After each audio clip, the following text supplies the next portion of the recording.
Vítejte u další, dnes už 20. epizody našeho podcastu. Dnes se ponoříme do fascinujícího světa neurologie. Naším hostem je totiž renomovaný lékař, docent Marek Baláš, který nám přiblíží komplexní svět neurologických onemocnění. Zaměříme se na Parkinsonovu chorobu, její symptomy a současné možnosti léčby.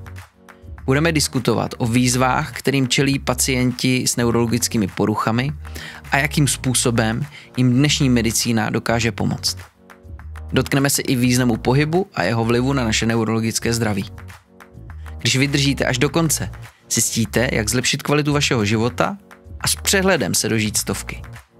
Já vám přeji příjemný poslech, doufám, že se budete dobře bavit a třeba se i něco lucidního dozvíte.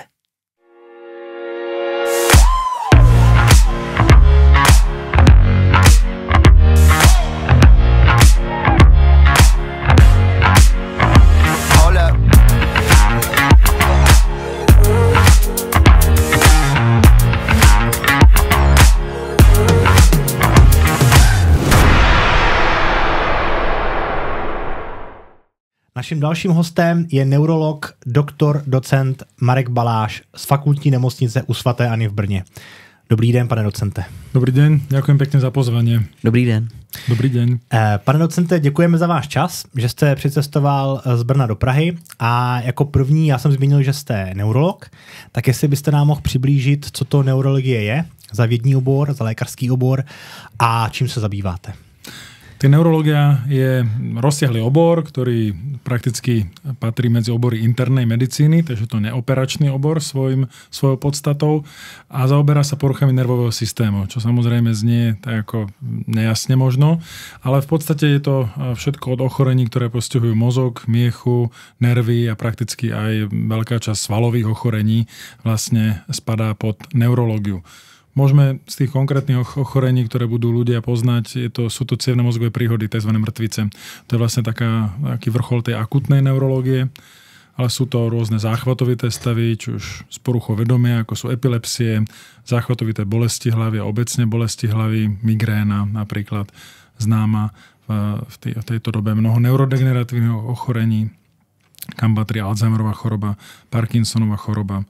Ďalej sem patria ochorenia, aj ktoré sú, dalo by sa povedať, na hrane medzi neurológiou a ďalšími disciplínami, napríklad roztrusená skleróza, ktorá postihuje mladých ľudí, takisto je mediálne známa. To je vlastne také neuroimunologické ochorenie, neuroimunologicko-degeneratívne ochorenie. Patria sem ochorenia, ktoré postihujú miechu v rôznej podobe a môže to byť potom aj čiastočne sa venujeme problematike bolesti zad, pretože to je samozrejme taká tiež medzioborová záležitosť, ale neurolog sa zúčastňuje tej diagnostiky. A potom aj poruchy práve nervosvalového systému, tzv. Myasthenia gravis, to je ochorenie s takou prechodnou slabosťou a potom sú špecifické svalové ochorenia. Takže tých ochorení je skutočne veľké množstvo.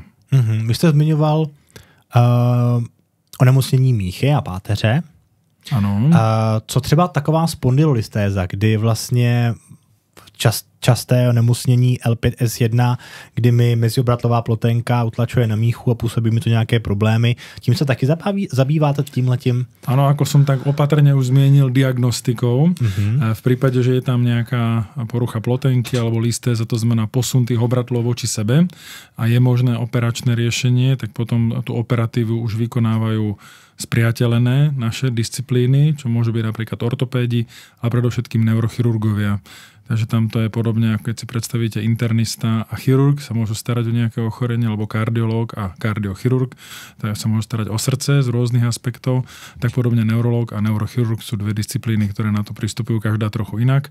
Takže tí neurochirurgovia pristupujú k tým operačným postupom a neurologovia k tým neoperačným postupom, diagnostike a podobne. Takže může se někdy stát třeba, že jste společně na sále a řešíte toho pacienta společně s neurochirurgem, když vy jste neurolog? Áno, to sa aj stáva pomerne často u tých väčších operácií mozgového kmeňa miechy, že sa zúčastňuje toho neurológ ako určitý druh pomoci pre toho neurochirurga.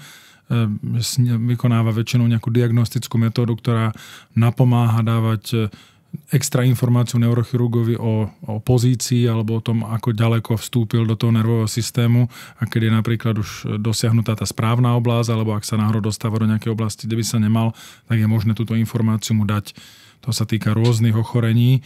My, keď budeme hovoriť o Parkinsonovej chorobe, tak u tej hlbokej mozgovej stimulácie, čo je tam vlastne vrcholná operačná metóda pre Parkinsonovú chorobu a príbuzné ochorenia, tak tam ten neurolog sa takisto nachádza a pomáha lokalizácii neurochirurgovi, ktorý postupuje podľa obrázkov, podľa magnetickej rezonancie. Ale my vykonávame takú funkčnú diagnostiku, že vlastne vieme, že keď neurochirurg vstúpi, keď sa vlastne vborí do toho cieľa, ktorý je pomerne malý, to je veľké ako také zrnko ryže, je tá veľkosť toho cieľa, tak sa zmení elektrická aktivita mozgu nahrávaná vlastne z tých z toho operačných rán alebo z toho operačného pola celého, tak to vieme, jak tam vnikne tou sondičkou, že je tam a povieme, že áno, je to tá lokalita je taká ako správna. Takže vypomáháme aj na sáloch. Ano. Yes. My se k té ještě hluboké mozkové stimulaci dostaneme. Chci se zeptat jenom teďka ještě, jak jste zmiňoval tu diagnostiku ohledně při té konkrétní operaci. V seriálu nebo ve filmu je často vidět, že neurochirurg se pohybuje uvnitř toho mozku a má nějakou navigaci, která mu ukazuje, kde přesně je a kam by měl směřovat, nebo má tam ten svůj cíl. Je to tak v reálu? Je to podľa správnosti, je to otázka pre neurochirurga a nechcem sa im do toho úplne montovať, ale trošku si do toho dovolím vstúpiť, lebo s kolegami práve stereotaktickými neurochirurgami, to znamená, ktorí sa pohybujú v tom priestore, sa toho zúčastňujem. Tak vlastne ten neurochirurg, on vstupuje do mozgu a on vlastne presne u tých našich operácií, kde dáva sondu, ktorú pohybuje do mozgu, nevidí vlastne, že kde sa nachádza a postupuje podľa predom stanovenej trasy, ktorá sa vytýči, tak aby sa nezasiahli nejaké dôležité oblasti alebo nebezpečné oblasti pre toho pacienta, aby sa optimálne dosiahol ten cieľ. Jasne. Takže u tohto my vlastne vypomáhame, že dávame informáciu neurochirurgovi o funkcii tej oblasti, že už ju dosiahol, takže to uvidíte, ako máte EKG, sa líši, keď máte infarkt, keď nemáte, tak v tom mozgu je to podobne, že tam je spústa elektrických vln a niektoré tie oblasti majú taký svoj, až hovoríme, že podpis, to je presne typické pre danú lokalitu a to práve využívame, že ten neurochirurg tam vstúpi, mu povieme, áno, je to tam. Neurochirurg to aj sám vidí, lebo máme to už teraz prepojené, že on vlastne vidí to, čo my nahrávame, tie typické elektrické obrazce, tie vlnky a on už sám pozná po tých X operáciách, stovka a podobne, že už to vidí.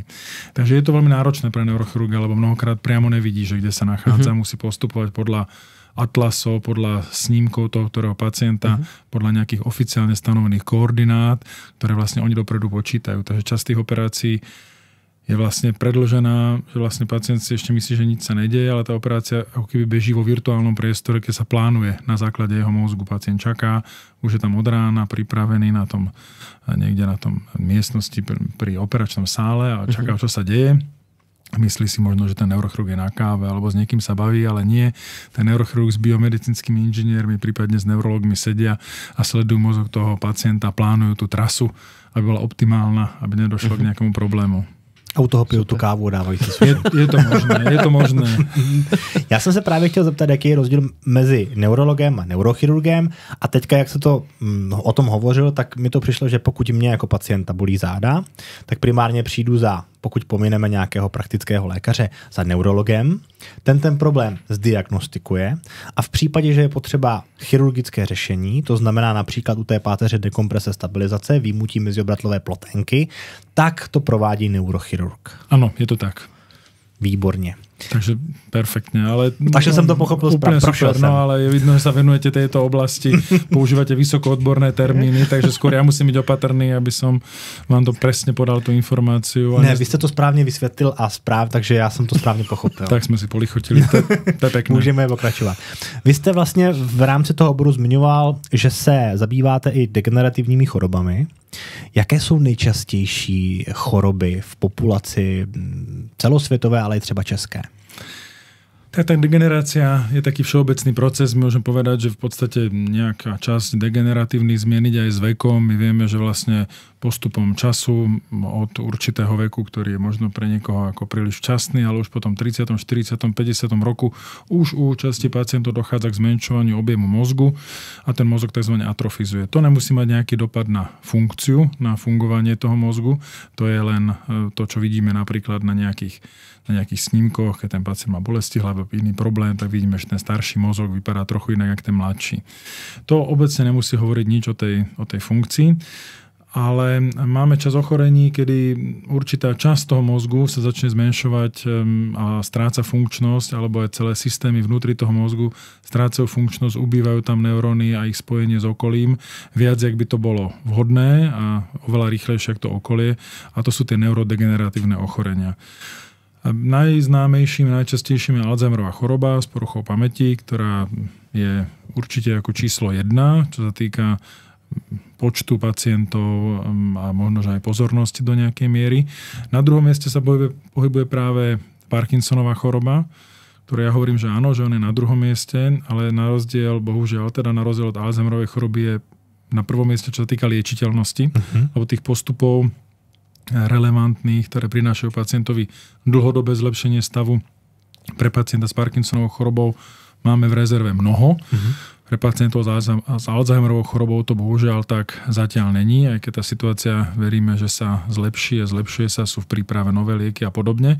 Ale to, čo spája tieto ochorenia, je to, že oni vlastne postupujú. Takže ten profil príznakov sa mení, obvykle sa zhoršuje, nabiehajú tam nejaké nové príznaky, ktoré vlastne sa kumulujú a teda postihujú toho pacienta čím ďalej, tým viac. A tým pádom zhoršujú kvalitu života. To je jedna vec, oni trochu aj zhoršujú vlastne dožitie ľudí. Vieme, že sa kratšie dožívajú, ako je to bežná populácia a podobne. Zároveň sú to ochorenia, ktoré majú trochu stúpajúcu tendenciu s vekom, takže je tam neuveriteľné množstvo ešte záhad, presne jak to vzniká, prečo to vzniklo, aký bude priebeh a podobne. Ale u tej Parkinsonovej choroby máme takú nepríjemnosť, že je to veľmi choroba, ktorá je veľmi heterogénna. Takže u niektorých pacientov vieme, že budú za 20-30 rokov ešte pomerne v dobrom stave, budú obmedzení, ale niekto sa môže stať, že za 5, za 8 rokov bude napríklad odkazaný na invalidný vozík a podobne. Takže tam veľká miera takej heterogenity, to je typické pre tú Parkinsonovú chorobu. Že tí pacienti sú hodne odlišní, každý manifestuje trošku iné príznaky a iný je tam priebeh a podobne. Chápu teda správně, že ta atrofizace toho mozku nebo ta degenerace je s postupem času u nás všech?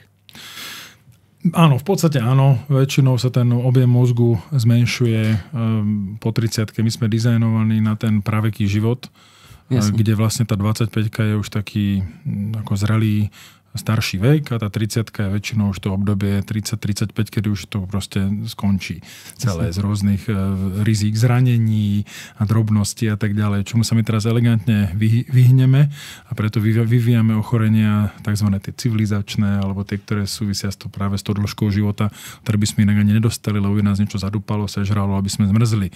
Takže tomuto sa vyhneme síce, ale zase potom sa to mierne zaplatí to zvýšeným rizikom cievnych mozgových prípadov, infarktu, nádorových ochorení a podobně.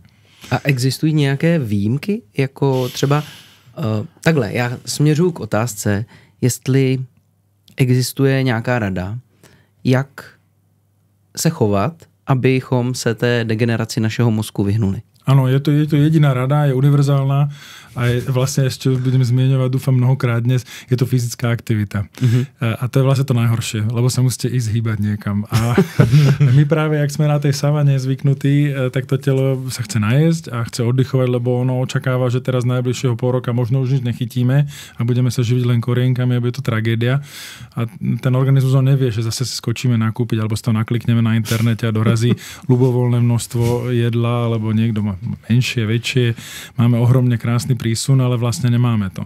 Podobne, keď ten venkovský lekár vyrazil v roku 1850 niekam na vizitu, tak šiel na nejakom povoze, sa prepravoval, alebo musel ísť na koni a tiež sa určitým spôsobom vyčerpal energeticky a to sa nám nedieje. Preto si pohodlne sadneme do auta, ktoré ideme niekedy možno aj pomalšie, ak šiel ten povoz v dnešnej dobe a dorazíme do cieľa s minimálnym energetickým výdajom a hlavne s malou tou fyzickou aktivitou. A to sa ukazuje, že to ide skutočne od onkologických ochorení, kardiologických až po tieto neurodegeneratívne, že to je jedna vec, na ktorú my sme dizajnovaní. My sme dizajnovaní na ten pohyb, ale tak sme sa vyvinuli fantasticky, že už sa nemusíme hýbať. A často je to taká vec, ktorá je pre nás veľmi nepohodlná náhle. To znamená, ani kdybych, vy říkáte fyzický pohyb, ale často já, když třeba dejme tomu sedu sem tam proběhnout, tak mozek vypínám, neuvažuji nad ničem. Můžu to nahradit třeba, že budu luštit křížovky, nebo že budu hodně přemýšlet, ale u toho sedět? To práve nie. To je úplne, to nám moc nepomôže. Dokonca to závisí ešte od stupňa vzdelania a podobne, ale vy už keď dosiahnete nejaký stupeň vzdelania a potom už si robíte krížovky, to je taká nadpráca. To už nemá údajne žiaden efekt. To má tvárs pre niekoho, kto má tvárs menšiu tú kognitívnu aktivitu celodenne. To znamená, vy keby ste vykonával nejakú opakovanú fyzickú prácu, takže by ste sa rozhodli, že pôjdete pracovať na nejaké plantáže, tam budete zbierať jahody napríklad. Tak teraz vyrazíte niekoľko mesiacov, budete len zbierať jahody a bude to pre vás veľmi príjemná, možno že náročná, ale ako taká práca, ktorá vám bude vyhovať. Tak potom by som vám doporučil tú krížovku, aby ste si tú kogníciu dobehol, ale vy keď v bežnom mestskom živote fungujete, riešite množstvo problémov a tak ďalej, tak to je potom lepšie vyraziť, ani keď nemusíte behať, ale vyraziť na prechádzku. A najhoršie je také, že, jak ste hovorili, že ja si občas vyrazím zabehať. A to je práve zlé, lebo to je len občas a je nutné, aby sme si do toho života zaradili nejaké pravidelné tieto akcie. To znamená, keď vy nemáte možnosť, tak práve nadizajnovať si to tak, že aspoň 3-4 krát za týždeň sa presuniem nie dopravným prostriedkom, svižnou chôdzou po meste alebo niekde, kde môžem a tam si to trošku zrealizujem. Takže napríklad ja uznávam pacientom, keď sa bavíme o fyzickej aktivite, alebo ju doporučujem, napríklad pravidelné venčenie psa. Lebo to musíte ísť von. Hlavne dobrí sú pacienti v meste, že? Lebo tak niektorí na tej záhrade len vypustia na záhradu, majú hotovo, ale nie. Taký ten mestský pacient, ten musí vyraziť, ešte nemá dobre ten parčík, tak musí do neho dospieť. No to je výborné, to je najlepší človek, lebo ten venčí 3x15 minút, 3x20 minút a už má hodinu denne, už má nachodenú. Teraz ešte závisí, že čo má, že? Keď má nejakú čivavu, ktorú si dá do kapsy a potom s ňou sedí na pive niekde, tak to sa tiež nepočíta. Ale proste svižná fyzická aktivita není až tak častá. Tak já možná, když jezdím jenom pořád autem, tak možná bych sem tam na to parkovací místo to auto mohl zatlačiť, že? Buď zatlačiť, ale možno, že by ste mohol, neviete, to také blbé, a nerobíme to radi, ale proste trošku to znepohodlniť, takže zastavíte trošku ďalej. Aha. Ono sa vám to naskladá a to je práve taká tá nebadaná fyzická aktivita. Lebo keď je to teraz také, že taký svätý grál, že v sobotu idem behať a teraz sa na to pripravujete, potom v sobotu sa zobudíte trošku až škrabe v krku, tak pre istotu neidem, aby som to neprehnal a neuškodil si, nespôsobil si závažný zánet plic a podobne, tak to je potom problém, aj keď možno, že by ste zabehol 3 hodiny, alebo šiel by ste na obrovskú 50 km veľkú výlet a bolo by to celotýždňové, by vám to ten pohyb splnilo, ale práve chyba, že to máme len na tú sobotu, pretože sa niečo zomelie a nemôžeme to náhle z časových dôvodov alebo aj zdravotných absolvovať a už sa nám to rozpadne. Takže tá denná aktivita. To sú pacienti, to sú tí super agers, ako sa to teraz rieši rôzne už aj v populárnych médiách, že prečo to tak je.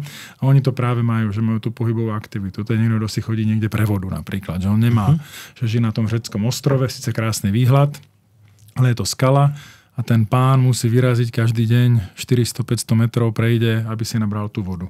Potom ju vynie, tak musí ísť znova. No tak náhle zistíte, že nachodí 2-3 km len kvôli vode, ale robí to denne celý život a potom sa všetci divíme, že jak to, že pán je v 80-ke, 100-ke v takom dobrom stave, ale on má vlastne takú zamaskovanou tú fyzickú aktivitu. Počítá se do fyzické aktivity i sexuální aktivita? Protože zase všude se píše, že sexuální aktivitou spálíte víc než klasickou chůzí nebo během. Je to záslužná otázka, ale ja odpoviem takým napríklad doporučením obecným, ktoré sa týka pacientov práve s Parkinsonovou chorobou, je, aby venovali takéto zvýšenej aerobnej aktivite, že skutočne sa zapotia a sú ako hodne aktívni 3 hodiny týždenne. Tak ja nechcem spochybňovať teda z konkrétneho jednotlivca výdrž v tomto obore fyzickej aktivity, ale tie 3 hodiny týždenne mi pripadajú ako pomerne dlhé venovať len tomu, čo ste zmienil, tomu sexu. Proste zdá sa mi to, že to je ako Dosť, no. Ale nechcem to, hovorím, je to teraz subjektívny názor, vy možno poviete, že to je úplne ako subštandardné. Takže to je rozdiel. Dobře, takže lepší se psem, než s partnerkou. Tak môžete partnerku samozrejme zobrať na tú vychádzku. Takže ten vám trochu prospeje, to určite áno, je to spojené s rôznymi pozitívnymi takže vlastne činnosťami organizmu, ale tam sa vyslovene jedná o takú tú nudnú fyzickú aktivitu, ktorá vlastne vás nebaví. My sme si zariadili všetko, by sme nemuseli robiť. Jasně. Jenom ten pohyb je jako nejlepší, co třeba i strava, jak se říká. Tá je dobrá, ale ten pohyb je úplne najlepší. Čo sa týka napríklad tej Alzheimerovej choroby, tak sa ukazuje, že tam pomáhajú obzvlášť také trochu štrukturované druhy pohybu, ktoré majú nejaké zapojenie aktívnejšie mozgu. Takže tam napríklad taká jazda na rotopede, že teraz sedíte doma, rotopedujete si a pritom pozeráte správy alebo tak, čo není samozrejme zlé, je to výborné. Tak to pre pacientov s tými poruchami pamäťových funkcií, s demenciou, tak, alebo tí, ktorí k tomu nejakým spôsobom sa blížia, tak je lepšie napríklad yoga, tai chi, tanec, konkrétne tanec nejaký partnerský, kde sa musíte koordinovať s niekým, je tam aj to emocionálne zapojenie a podobne, tak tie sa ukazujú ako úplne najvýhodnejšie, čo sa týka práve tých pamäťových poruch. U týchto našich rôznych iných poruch pohybu, ako je Parkinsonová choroba, tam úplne na tom až tak nezáleží. Dôležité je to, aby to bola fyzická aktivita, aby trvala aspoň 3 hodiny týždenne. A to keby sme rozložili na to, že budete chodiť do rôznych posilovní, tak to je vlastne dosť, lebo buď chodíte 3-krát za týždeň na hodinu. Alebo to je raz za týždeň 3 hodiny, to je možno moc. Každý deň 20 minút a podobne. Takže dá sa tak rôzne. Ale teraz máme tie doporučenia a není to vôbec jednoduché to dosiahnuť v bežnom živote. Ja to občas skúšam a dosiahnem tak väčšinou tie 2 hodiny. Ja teda venčím psov a chodím pešo do práce, takže to by som asi naplnil, ale aj keď sa snažím napríklad ísť trochu si zacvičiť niekde, tak málo keď dosiahnem viac ako 2-krát za týždeň. Tak to je dost podstatné. Ještě, co se vlastně děje, my se k té Parkinsonové chorobě vrátíme a chtěli bychom se jí věnovat jako nejvíc v dnešním rozhovoru, ale co se týče toho Alzheimera, tak co se vlastně děje v tom mozku? Co se tam stane za chyba? Že ten člověk začne výrazně víc zapomínat, nepoznávat i cesty, svoje příbuzné a tak dále. Oni vlastne, časť týchto neurodegeneratívnych chorób je vlastne podobná, keď začneme úplne z také hlbokej úrovne. Začnú sa v určitých bunkách zhlukovať bielkoviny tak, jak nemajú, lebo tá bielkovina tá tam má množstvo úloh a náhle časť tých bielkovín sa prestane uvoľňovať z tých buniek a odchádzať, ale začne sa tam hromadiť. A tým, ak sa hromadí, tak to je, keby ste si začali nosiť rôzne veci domov a budete si každý deň si donesiete niečo, čo sa vám bude líbiť, tak sa za chvíľku zaplníte ten byt a prestane byť funkčným. Tak podobne prestávajú byť funkčné tie bunky a dochádza k ich odumieraniu. No a práve sú to bunky, ktoré sú spočiatku len v určitých hĺbších oblastiach mozgu, mozgovej kôry, ktoré sú zodpovedné za spracovanie pamäti a postupne sa šíria a vlastne vypadáva potom tá funkcia, či už pamäťová, rečová alebo všetky tieto vyššie kognitívne funkcie človeka, ktoré sú zamerané na ten úsudok a na to fungovanie, tak tie sú postupne obmedzované. Plus u tej Alzheimerovej choroby sa objavujú aj psychiatrické príznaky, zmeny chovania. Ten človek zabudne na to, že niečo si uložil, ale neuvažuje o tom, ako vy budete smutní, že máte poruchu pamäti, hľadáte kľúče od auta. Ale to je len porucha koncentrácie.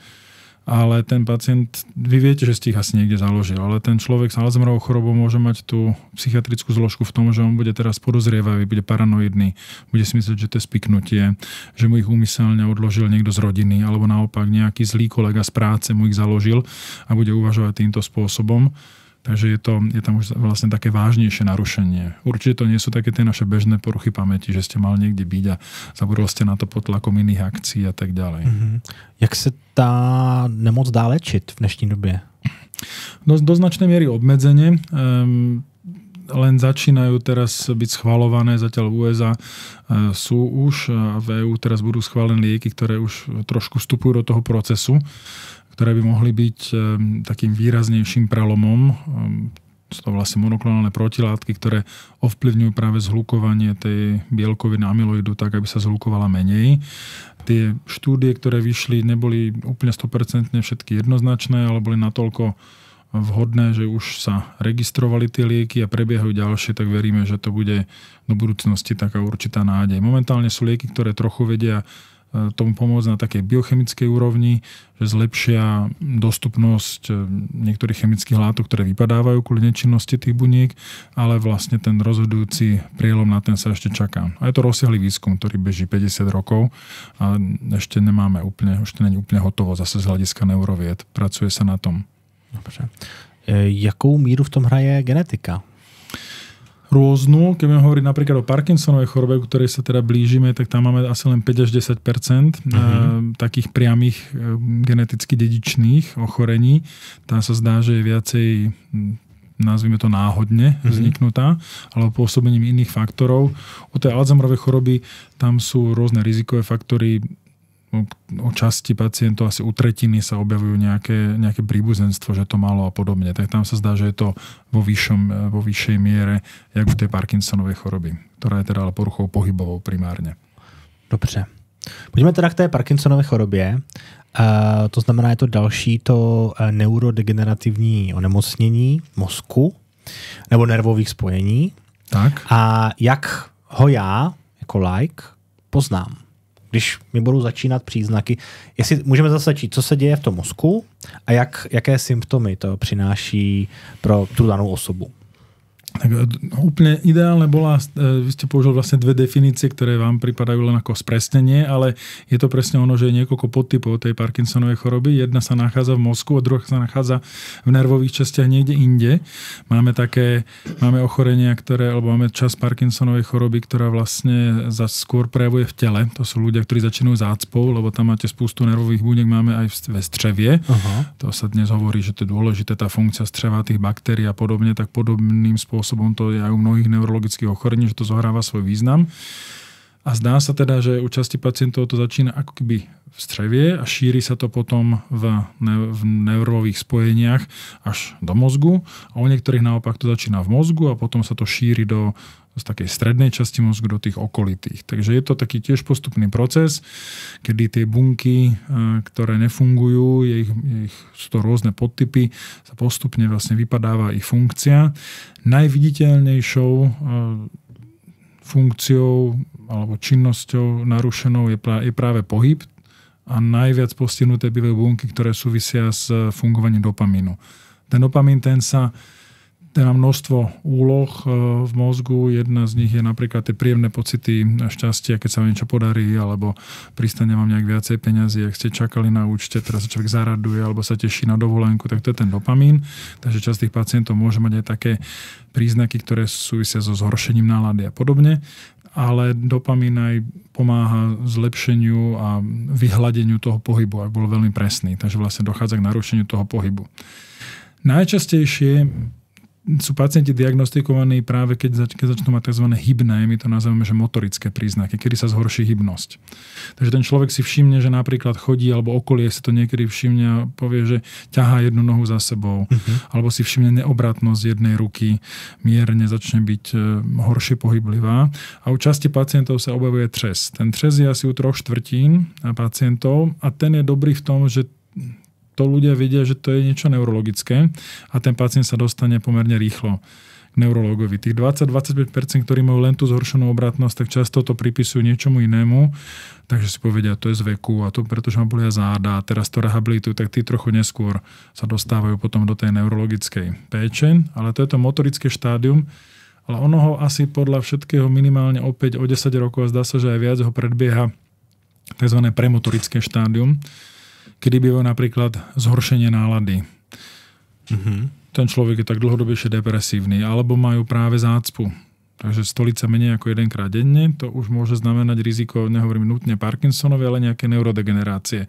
Bolesti niekedy, napríklad veľkého kĺbu, napríklad ramena. Keď si predstavíme, že to ochorenie Parkinsonova choroba sa väčšinou objaví v 65. roku života, ale asi 20% ľudí to má po 40 rokov, takže to ešte treba upozorniť. tak teraz ten pacient má bolesti ramena, príde, urobí sa mu nejaký rentgen, vyšetrí ho ortopéd, nájde tam nejaké zmeny.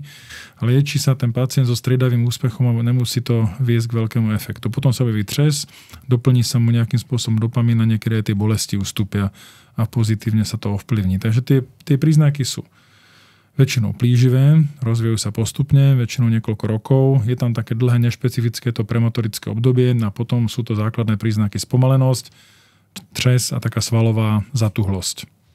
A spomalenosť jenom z hlediska jako pohybu, nikoli myšlení. Pohybu, áno, v pokročilejších štádiách sa môže objavať aj to spomalené myslenie, čo väčšinou nemusí byť veľký problém, len to proste vyžaduje väčší čas, že ten človek potrebuje väčší čas na prípravu niektorých úkonov, tak napríklad v práci, keď bol zvyknutý vybaviť 10 nejakých úkolov, tak možno, že zvládne len 8, ale nejak sa nezniží kvalita, takže tí ľudia môžu ďalej pracovať. Niekedy pri zaliečení a nasadení rôznych liekov sa to môže aj zlepšiť. A potom v pokročilom štádiu po 10-15 rokoch tam môžu nastávať aj závažnejšie problémy s pamäťou. Už vlastne charakteru demencie. To v tých pozdných štádiách Parkinsonovej choroby po tom 15-20 roku je to už skutočne časté. Já jsem, když jsme se připravovali na tenhle rozhovor, tak jsem zahlédl nebo jsem četl o dystonii, což je nějaká část Parkinsonovej choroby, nebo je to úplně jiné onemocnění? Dystonia môže mať dve formy. Môže to byť príznak. Ten príznak môže byť súčasťou rôznych ochorení, vrátane Parkinsonovej choroby, kedy je to taká vynútená poloha časti tela. Napríklad vtedy, keď tie lieky nezaberajú, alebo pacient neužíva tie lieky, tak má tak bolestivo stočenú ruku alebo nohu. To môže byť Parkinsonská dystónia. Ale samotná dystónia je aj celý komplex pomerne zložitých genetických ochorení, kde práve dochádza na základe nejakého narušenia funkcie časti mozgu k tomu, že celé telo alebo jeho časť je vlastne vytočené do nejakej nechcenej polohy. Tak ak vy máte teraz uklonenú tú hlavu, tak je to preto, že počúvate, máte tam ten mikrofón, ale je to vlastne odôvodnená poloha tej hlavy. No ale keby ste mali náhodou takto stočenú hlavu, aj keď nechcete, aj keď sa chcete pozrieť na druhú stranu, napríklad tam a stále to máte, tak je to samozrejme veľmi, veľmi nepríjemné. Môže to byť niekedy, že celé telo je stočené. Tí ľudia často napríklad môžu byť veľmi ťažko postihnutí, až tak, že nie sú schopní ani len na invalidný vozík sa dostať, lebo tá dystónia môže byť celotelová, celého trupu, môže to byť veľmi bolestivé a podobne. Ale to je veľká skupina takzvaných, kedy sa to nazývalo, že primárne dystónie, ktoré môžu postihovať niekedy už malé deti. Tam niekedy trochu bojujeme s tým už čoraz úspešnejšie v spolupráci predovšetkým s detskými neurológmi, ktorí sú veľmi aktívni v tejto oblasti v posledných rokoch, aby sa vlastne odlišila tá dystónia u detí od detskej mozgovej obrny, ktorá je vlastne následkom trvalého poškodenia mozgu. Ale táto dystonické formy v detskom veku, ako keby dystóny primárnych, tak tie sú niekedy liečiteľné práve napríklad tou hlbokomozgovou stimuláciou, niektoré liekmi a podobne. Takže tam je teraz ako veľká taká záslužná činnosť detských neurologov, ale aj niektorých dospelých, ktorí sa toho zúčastňujú a genetické došetrovanie týchto pacientov, to je ako veľký hit v posledných rokoch. Já jsem se sám jsem zjistil, že co se týče Parkinsonovy a Alzheimerovy choroby, tak já vlastně, jak ses na to už ptal, Patriku, jak to je, jak já to poznám, tak já vlastně nedokážu identifikovat rozdíl mezi nima. A spousta lidí často říká, mám toho Němce. Ano. Jo, nebo protože ani si nepamatuje, jak se to jmenuje. Ty názvy jsou relativně složité, ty jména. A je pro běžného laika složité je rozeznat ty onemocnění. Je nějaký zásadní rozdíl mezi nimi, podle kterého se to dá rozeznat? Vlastne nie, tak Alzheimer bol Nemec a Parkinson bol Angličan. Takže to je prvý zásadný rozdiel. Aha. Oni tie mená znejú možno tak podobne. A ten Parkinson, to je ochorenie pohybu primárne, takže spomalenosť pohybová třes. A tam ten Alzheimer je vlastne porucha v prvom rade pamäti, orientácie a tak ďalej. Takže ten pacient s Parkinsonovou chorobou má úplne odlišný profil príznakov a je to ochorenie, ktoré je spojené napríklad so zhoršením chodenia. Naopak ten pacient s Alzheimerom, ten aj výborne chodí a práve ten sa vám stratí, ten vám zablúdi, ten vám vybehne.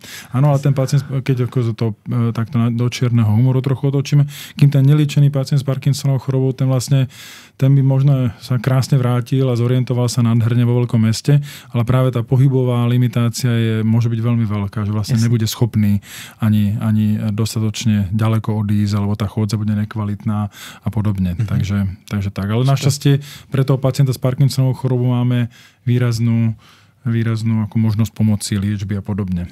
Zatiaľ pacienti s Alzheimerovou chorobou na takýto druh zlepšení ešte čakajú. Dobře, tak pojďme na ní. Moc děkuju za to zjednodušení, díky. Jak se dá teda v dnešní době Parkinsonova choroba efektivně léčit nebo těm pacientům pomoct? Tak dá sa na tú liečbu pozrieť z rôznych strán. Ako som zmienil, chýba tam dopamín, ktorý zlepšuje ten pohyb, takže ten sa doplňuje. Ale ďalej je potrebné tých ľudí liečiť s x ďalšími problémami. Napríklad, ak tam dominuje taká depresia u toho pacienta, tak je vhodné násadiť antidepresívum. Hovorili sme o sexe, môže byť u muža problém s erekciou, aj v rámci Parkinsonovej choroby, tak máme lieky, ktoré zlepšujú tú erektilnú schopnosť, takže nasadenie tohto lieku. Ako som hovoril, 20% pacientov má po 40, skoro tretina má pod 50, keď sa to zdiagnostikuje. Takže to sú ľudia, ktorí majú samozrejme bežné sexuálne fungovanie, úplne štandardné a práve to môže byť dôležitou súčasťou tej liečby. Keď ten pacient má bolesti, ktoré sú neovplyvniteľné, liečia sa bolesti a podobne. Takže je tam ako veľké množstvo možných liekov a problémov, které musíme odstraňovat. Omlouvám se za přerušení. Jenom mě napadlo, dneska se hodně zmiňují sociální sítě a to, že lidé, že se při sjíždění Instagramu a TikToku vyplavuje lidem dopamin a lidé se tak jako stávají na tom závislí. Nemohlo by to pomoct třeba v té léčbě tím, že by se ten dopamin dávkoval tímhle způsobem? My napríklad vieme, že zlepšuje sa dopaminergná funkcia a zase vás budem nudiť fyzickou aktivitou. Dokonca sa zistilo zatiaľ aj v takých myších modelov, že nechali nejaké myši chodiť a tak ďalej, že sa im zvyšoval dopamín potom v mozgu aj v obrázkoch. Dokonca sú už aj pacientské štúdie, ktoré práve ukazujú efekt toho cvičenia. Takže vlastne skôr ako nejaké, a to je práve veľmi nevýhodné, to sledovanie týchto sietí, pretože je spojené s veľmi nízkou fyzickou aktivitou, tak skôr ako toto by som práve naopak doporučil tú procházku alebo ten rotoped, ktorý väčšinou máte doma a on chytá prach a vešajú sa na to košele pred žehlením a podobne. To je asi tak 80% využitia týchto všetkých prístrojov cvičebných, tak je vrátiť ho do toho pôvodného využitia a vyliezť na ňo. Takže ja si myslím, že by som, ale ako nápad je to určite dobrý. Kolega asi spíš myslel to, protože ve chvíli, kdy já mám Parkinsona diagnostikovanýho a má i už v pokročilém stádiu, tak pro mě pohyb je problém. Kolego to teďka na sebe jenom vztahuje, nemá ho diagnostikovaný. V případě, že teoreticky... Teda jsem vypadal, že to nepochopil, ale jsem schopný stále ho vnímat. Já jsem myslel spíš pro posluchače. No, to znamená, i kdybych chtěl, tak jako nemůžu, protože ten pohyb je problém. Ano. Zatímco, když třeba budu, protože vlastně podle toho, co jsem pochopil, tak ta první léčba nebo první typ léčby může být medicamentózně, to znamená dodáním toho dopaminu pomocí nějakých tablet. Tak kolega, já jsem to pochopil tak, že jsem chtěl zeptat, že místo tablety bych si zapnul sociální sítě, podíval se na nějaký pěkný obrázek, vytvořil by se mi v mozku dopamin a ten by mi zrušil ten třes. Je to čisto teoreticky možné. My vieme, že pacienti s Parkinsonovou chorobou alebo ľudia s Parkinsonovou chorobou v prípade, že sa nachádzajú v takej optimálnej nálade, že majú príjemné pocity, ich aj fyzické schopnosti sú vyššie. To sú niekedy sa to nazývalo v knižkách, že paradoxné kinézy a je taký typický prípad, prichádza tramvaj a teraz sa k nej pomalými krokmi blíži pacient s Parkinsonovou chorobou. Dôjde k emocionálnemu vzbudeniu nutnosti stihnúť tú tramvaj a náhle pobehne k údivu vlastnému, ale aj okolia a dobehne tú tramvaj a podobne, pretože vlastne dostal taký emocionálny impuls, že musím to dosiahnuť. Naopak sa môže dostať do takého stresu, že sa zamrzne úplne. To je problém pacientov, často popisujú v mestách na prechodoch a podobne, rôzne zúženia sa im ťažko prekonávajú, takže nepekne zaparkované motorové dôchodcové vozidlá, čo si myslíme, že my sa len rýchlo odskočíme, tak pre takého pacienta to môže byť zásadná prekážka, lebo on to neprekoná, to zúženie. Práve často môže mať problém s tým chodením, že v úzkých priestoroch medzi dverami sa ten krok náhle prudko skráti a môžu spadnúť. Takže takémuto človeku my, keď naše vozidlo zaparkujeme, takže mu necháme len polmetrový priechod, tak jednak to, že maminky s kočármi neprejdú alebo niekto na vozíku neprejde, to na to nemyslíme v tú chvíľu, lebo nemáme tebárs nikoho v okolí, tak sme úplne kľudní. A navyše ešte potenciálnemu pacientovi s Parkinsonovou chorobou vytvoríme zásadnú prekážku, ktorú není schopný prekonať. Dostane sa do stresu a podobne. Ale áno, mohlo by byť, aj my vieme, že pacienti využívajú tieto médiá, majú aj spolu četové skupiny, kontaktujú sa na internete a tak ďalej medzi sebou, takže je to určite dobré. Nevýhodou internetu je, že ponúka samozrejme rôzne recepty na Parkinsonovú chorobu, ktoré nie sú vždy vhodné, ale pokiaľ nie sú nejako vyslovene poškodzujúce, tak je možné samozrejme skúšať všetko, len práve to je ono, že je to vždycky lepšie niečo si nakliknúť a objednať, jak vyraziť na tú prechádzku alebo na ten rotoped. Teď už tomu rozumím, protože vlastně moje babička měla Parkinsonovu chorobu, měla jí 25 let. V 50 nebo před 50 ji diagnostikovali. A ona vlastně vždycky popisovala, že ona měla ten stav toho útlumu, pak si vzala prášek, myslím, že to byl Nakom, se jmenoval ten prášek, a vždycky jsme čekali, když jsme tam byli na návštěvě, ať jí to takzvaně pinkne. Ano. Než to jako najelo. Ale ona pak popisovala, že vždycky jsme tam byli na návštěvě, že má dobrý den, že jí ten prášek vydrží déle. A teď mi vlastně dochází, že to bylo možná z toho důvodu, že jsme tam byli my na návštěvě, protože vlastně víme, že starší lidé oceňují každou návštěvu, která k ním přijde domů. Takže možná ta naše návštěva a to její štěstí, že jsme tam byli my, celá rodina, prodloužila účinek toho léku. Áno, je to presne ako popisujete, často to vidíme, že behom tých návštev príbuzných a podobne sa zlepší stav z toho pacienta staršieho s Parkinsonovou chorobou, ktorý tam napríklad žije sám, tak pre ňoho je to veľmi, veľmi povzbudzujúce. Niekedy potom tie rodiny v rámci také amatérskej psychológie to hodnotia pomaly, že ich teda týra ten pacient nutnosťou častých návštev, že prezentuje sa lepšie vtedy a v skutočnosti je to teda, ale nie, my niekedy musíme edukovať tie rodiny, že áno, že sa musíme snažiť udržať toho človeka v optimálnej pohode. Tak samozrejme nie, že mu teraz úplne chce, aby ste mu kúpili Lamborghini a vy ho nemáte, že vtedy sa mu len zlepší nálada, tak to nie. Ale práve udržovať dobrú psychickú pohodu je veľmi významné, lebo práve to pomôže aj tej fyzickej pohode. Takže možno, že vtedy by babička s vami zašla na lepšiu vychádzku, keby tam bola sama a podobne. Takže zase negatívne na týchto pacientov pôsobí jednak stres a jednak iné ochorenia. Takže taký pacient s Parkinsonovou chorobou, keď sa dostane do nemocnice, tak jeho stav sa môže významne zhoršiť, lebo náhle on sa aj prestane sám hýbať. Všetci mu náhle všetko nosia, sestričky nosia lieky a podobne, tak on náhle sa zredukuje takáto domáce cvičenie, ktoré vlastne mal, že sa vydal niekde ďalej na WC, že si v tej kuchyni niečo vykonal a podobne, to náhle odpadne. Tí pacienti sa často zhoršia aj behom iných ochorení, takže tie je potrebné liečiť. No ale k tej liečbe, áno, tak je tabletová liečba. V úvodnej fáze sú tablety. Začína sa väčšinou takou, ktorá sa podáva jedenkrát za deň, pretože je to také jednoduchšie.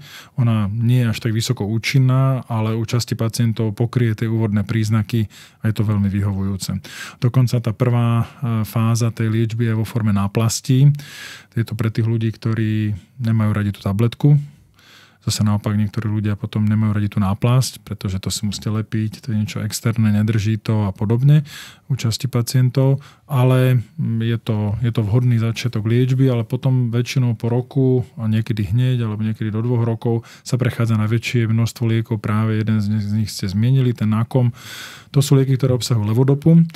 To je liek, z ktorého sa potom v hlave vyrobí dopamín. Lebo nám dopamín sa nedostane z tabletky do mozgu, musíte užiť ako keby taký predliek toho dopamínu, ale v podstate máte úplnú pravdu, my to nazveme, že dopaminergná liečba, čiže liečba, ktorá nejakým spôsobom stimuluje dopamín. A to sú buď tá úvodná liečba, alebo potom tá, ktorú asi užívala vaša babička, ktorú je potom nutné ale užívať tak minimálne 3-4 krát, ale často aj viackrát denne. A v tej úvodnej fáze, ktorá môže byť rôzne dlhá, kedy si sa nazývala honeymoon v anglickej literatúre ako líbánky s tou levodopou, tá je rôzne dlhá, niekedy môže trvať niekoľko rokov, niekedy pol roka. Ten pacient vlastne užíva lieky a je veľmi dobre kompenzovaný. My tam narážame na tú skôr takú na ten selský rozum, ktorý hovorí, že ja budem užívať toho málo. Ale podobne ako antibiotika, máte nejakú dávku, ktorú musíte zabiť tú baktériu, tak my potrebujeme do tých ľudí dostať dosť dopamínu, aby boli funkční. A hlavne my si musíme uvedomiť, že sú dve skupiny príznakov, ktoré sú veľmi ťažko až neliečiteľné, a to sú poruchy stability a pády a ťažké poruchy chodenia po 10, 15, 20 rokov od vzniku, nevieme presne kedy. A potom máme poruchy práve tých úsudkových funkcií, ktoré trochu pripomínajú Alzheimera, aj keď tá porucha pamäti je iná, tie sa tiež objavujú v tom poznom štádiu. A tieto dva body my nevieme liečiť. Čiže teraz vlastne zo strany, a to by som aj chcel povedať tu, ako zo strany medicínskej, my sa snažíme, aby pacienti užívali dostatočnú dávku liekov. Aby boli, teda ako idete autom a chcete ísť z Prahy do Brna 130, tak potrebujete na to viac toho benzínu, ako keď pôjdete 80 v pravom prúde za prvým kamionom. Áno, môžete tak sa dostať, samozrejme. A bude to pomaly, bude to za menej benzínu a tak ďalej. Ale keď chcete ísť svížne a ešte niečo vybaviť po ceste, tak potrebujete toho viac. Takže skôr niekedy sa musíme snažiť mierne presvedčiť pacientov, aby užívali dostatočné dávky, lebo oni majú pred sebou niekoľko rokov, nevieme koľko, 5, 10, možno 15 rokov fakt dobrého fungovania a bolo by škoda stráviť to na nízke dávke liekov len preto, aby som nebral tie hnusné tabletky a chémia a tak ďalej. Takže to sú veľmi základné lieky, my ich máme viac ako 50 rokov k dispozícii a sú široko dostupné, vôbec nie sú nejaké náročné ani z hľadiska financie, keď občas nejaké doplatky tam sú, ale je dôležité, aby sa vlastne ľudia už od začiatku dostatočne liečili. Niektorí pacienti nechcú, a to samozrejme musíme rešpektovať, nemôžeme ich nejak tajne zásobovať tými liekmi a to zamiešavať do jedla a tak ďalej, to nejde. A časť ľudí sa tomu niekedy dokáže vyhnúť a potom zistíme, že si napríklad kupujú, existuje tá levodopa, ten hlavný liek, on existuje aj v prírodnej forme, takých fazolí, ktoré si tí ľudia objednávajú rôzne z internetu, z Indie a tak ďalej. A im to chodí a majú veľkú radosť, že vlastne neberú tie tabletky. Ale na druhej strane, ja neviem práve, ak v niektorých týchto štátoch vypadajú tie polia, že čím to hnoja a podobne. Takže mám predstavu, že možno, že ja by som si vybral, ale samozrejme ako lekár mám iný pohľad na tie lieky. Ja by som si vybral striktne pripravovaný liek, vyrábaný v nejakých zodpovedných továrniach medicínskych, na to orientovaných a registrovaných, ktorý sa kontroluje ako nejaké prírodné formy, ktoré prídu síce z krajiny s exotickým názvom a vypadá to o to prírodnejšie, ale ten efekt tam nemusí byť. Ale musím povedať, že väčšina pacientov, tak 80% berie tie predpísané lieky, ale tých 10-20% majú takú experimentálnu trochu náturu. Treba to rešpektovať. Ja im hovorím, dobre, ale cvičte. A máme fakt pacientov, ktorí sú vysoko fyzicky aktívni, ktorí sa veľmi dobre držia a vychádzajú aj zaujímavé výskumy aj s dvojčatami. Už prvé sa objavujú, že to raz jedno trošku presvedčili, že bude cvičiť a druhé bude ďalej žiť bežným životom. A zisťuje sa, že majú oveľa lepší priebeh potom ochorenia. Dokonca sa hovorí lebo malá časť pacientov, 5 až 10% pacientov môžete vlastne zistiť geneticky, keď to teraz budú mať tí vaši, vy máte len babičku. Ale keby ste mali babičku aj tetu a ešte prípadne nejakých 2-3 príbuzných, tak bolo vyššie riziko, že to máte geneticky v rodine. Takže tam by sa teoreticky dala stanoviť tá diagnóza ešte pred vypuknutím príznakov. A práve na týchto pacientov boli zamerané štúdie s fyzickou aktivitou. A zdá sa, že dokonca oni náhle nedostávajú tú Parkinsonovú chorobu. Už by mali dostať, áno, šup a furt nič, lebo oni cvičia, vykonávajú a dokážu keby oddialiť to. Tam sa rôzne faktory sa tvoria v mozgu potom lepšie a podobne. Tak úplne som sám dostal chuť si zacvičiť teraz, jak to hovorím. Dúfam, že aj vy. Áno. Neexistují nějaký třeba vedlejší příznaky, vedlejší účinky těch léků, kvůli kterým ty pacienti třeba jich nechtějí brát takové dávky? Existujú samozrejme. Je to tak, ako každý liek má nejaké nežiaduce účinky. Môže toho byť moc. Keď je toho dopamínu moc, ako som hovoril, sú to tie pocity šťastia a podobne. Môže to mať aj psychické negatívne vplyvy. Teoreticky môže byť nejaké halucinácie. Hlavne vtedy, už keď to v strednom štádiu tej Parkinsonovej choroby, tak tá vyššia dávka niekedy už nemusí byť znesená pacientovým mozgom, že je toho moc. Tie lieky mierne znižujú krvný tlak. Takže treba pacienti užívajú už nejaké svoje lieky na krvný tlak, náhle môžu začať mať veľmi nízky krvný tlak, to potom môže viesť nejakým pádom a podobne, tak to musíme potom monitorovať. A je tam, keď Keď si to prečítate, tak samozrejme to nikto nebude užívať, lebo tých nežiaducich účinkov je tam plno.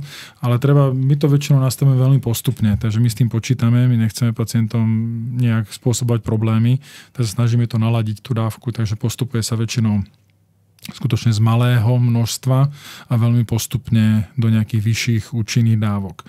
A je to hrozne individuálne. Jasne. Niekomu stačí 300 mg toho lieku, ale niekto musí mať 1000 alebo 1500 mg toho základného lieku. Takže je to veľmi individuálne a keď nám to nefunguje, tak tiež sú potom metódy diagnostické, z nukleárnej medicíny a podobne, ktoré priamo vedia ukázať, že toho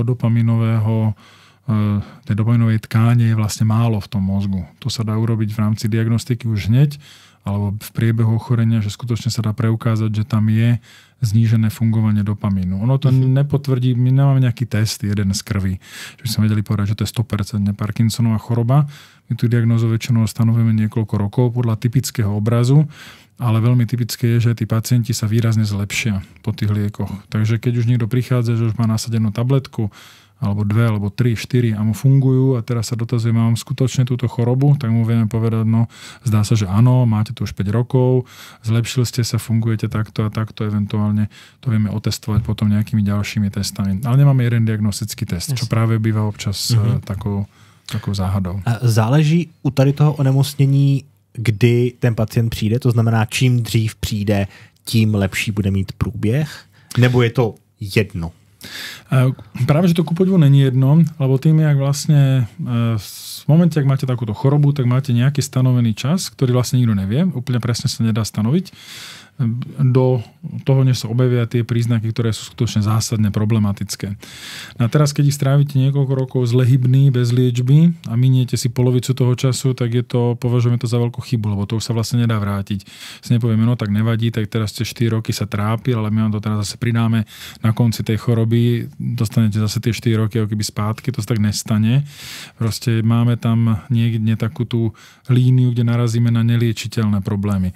Takže práve chceme rýchlo to zahájiť. A často je to aj tým, že to ochorenie má desiatky tých príznakov a mnoho pacienti nám ani nepovedia a nepripisujú to ani tej Parkinsonovej chorobe. Napríklad tá zhoršená nálada, nejaké bolesti. Máme x pacientov, ktorí aj už pomaly sa pripravovali k operačnému riešeniu nejakých plotínek, lebo mali veľmi silné bolesti. Potom sa im nasadila liečba, navýšila alebo absolvovali hlbokú mozgovú stimuláciu, ktorá tiež môže mať pozitívny efekt na fungovanie pacienta. Náhle tie bolesti kompletne ustúpili alebo sa výrazne zredukovali, operácia sa odložila a že aj tá ploténka sa nejak zlepší pri tom, keď ten pacient nemá zatuhlé to svalstvo. Lebo tam je vlastne taká svalová stuhlosť a vy treba zdržíte časť tela v takej nejakej nechcenej polohe a tá potom vyvoláva nepríjemné pocity a podobne. Takže tá závisí od toho, že kedy ten pacient príde a my chceme, aby sa začali vlastne liečiť čím dřív, tým líp. Lebo vlastne ten neurológ, ten od vás vyťahá tým rozhovorom o tých príznakoch všetky tie príznaky, ktoré vy máte. Tak sa zistí, že máte časté močenie, alebo že máte zácpu, alebo nejaké iné nepríjemné pocity, teda tú erektilnú dysfunkciu. Pacient o tom nehovorí, ale keď sa o to cieľene opýtate, on povie, že áno. My zistíme, no ale to kľudne môžete mať z toho nášho ochorenia, tak poďme ho liečiť. Aha. Mimo prášků je nějaká další, vy jste tady zmiňoval hodněkrát hlubokou mozkovou stimulaci, nebo DBS. Áno, a my vieme, že vlastne tie lieky, oni fungujú, ale oni doplňujú, oni sú len ako doplňovacie lieky. To ako si predstavíme napríklad s inzulínom, to môžeme porovnať, že? Ale ten inzulín tiež neodstraňuje tú cukrovku, ale doplňa niečo, čo chýba. Tak takou analógiou by sme mohli povedať, že to je niečo podobné. Ale to ochorenie postupuje a po čase vidíme vlastne asi to, čo vy ste zmiňovali o vašej babičky, že musela čakať, kedy je ten liek pinkol, kedy je zabral. A to je vlastne ono, že po tom období tých líbánek sa pacient dostáva do období kolísania toho hybného stavu, kedy už musí tie lieky väčšinou brať častejšie, eventuálne vo vyšších dávkach, alebo naopak v nižších dávkach, ale častejšie, aby sa dostal do toho optimálneho stavu fungovania. A to niekedy je už veľmi ťažké dosiahnuť a to sú potom ľudia, ktorých môžeme dať nejakú ďalšiu pokročilú liečbu. To sú zase 2 typy liečby. To sú 2 typy a je to jednak tá chirurgická, kde vlastne vložíte, to vôbec nemá nič spoločné s dopamínom, to ide úplne cez pôsobenie na elektrickú aktivitu mozgu, doslova. Alebo potom môžete ten dopamín dávať trošku kontinuálnejšie do pacienta, takže to je ako postupnejšie a to je tiež otázka posledných už 20 rokov aj viac, ale vyvíja sa otázka tzv. Pumpových systémov Parkinsonovej choroby, ktoré to nejak do pacienta dávajú, buď podkožne, že vlastne teraz máme úplne novú podkožnú pumpu od minulého mesiaca podávanú v rámci Českej republiky, ktorá vlastne dávkuje ten dopamín do podkožia. Takže má človek pumpu, ktorú samozrejme musí nosiť, je to nejaká krabička, ktorá má 300 gramov, takže musí ho mať v nejakej veste alebo niekde na sebe. A vlastne celodenne dáva v mililitroch za hodinu alebo v desatinách mililitrov za hodinu dokonca tú levodopu alebo jej príbuzné chemické látky, ktoré vlastne majú hlavne tú rovnomernosť. No a to odstraňuje to kolísanie. Takže to je taký technický prístup. No a potom druhá možnosť je liečba operačná, ktorá znamená ale operáciu mozgu, kedy sa vloží tenká elektroda, to je vlastne taký drátek, ktorý má 1,2 mm zhruba. Do každej polovice mozgu sa vloží jeden a na to sa napojí stimulátor, to je neurochirurgický výkon, ktorý posiela elektrinu. Ona totiž celá tá Parkinsonová choroba je elektrická. My sme hrozne zameraní na ten dopamín, len ten dopamín to len jeden z prejavov. Vidím to krásne na tej hlbokej mozgovej stimulácii, že je to elektrická choroba, že tam vznikajú vlastne také nevhodné rytmicity v tom mozgu a tie sa dajú rozpustiť rôznymi druhmi. Zistilo sa, že keď pacient užije tú tabletku, tak tá zlá rytmicita v mozgu sa rozpustí, s tým ten dopamín vlastne odstráni ten zlý rytmus, mozog sa vracia do pôvodného stavu. Keď tam dáte ten elektrodu, tak takisto dochádza k rozpadu toho rytmu. On funguje ako rušička, že vlastne on vyruší, to je úplne vlastne ako tupý signál elektrický, ktorý nerobí nič zázračné, len vlastne ruší ten zlý signál a tým sa vlastne mozog dostane do takej základnej polohy a časť tých pacientov po tej operácii je skutočne výborná.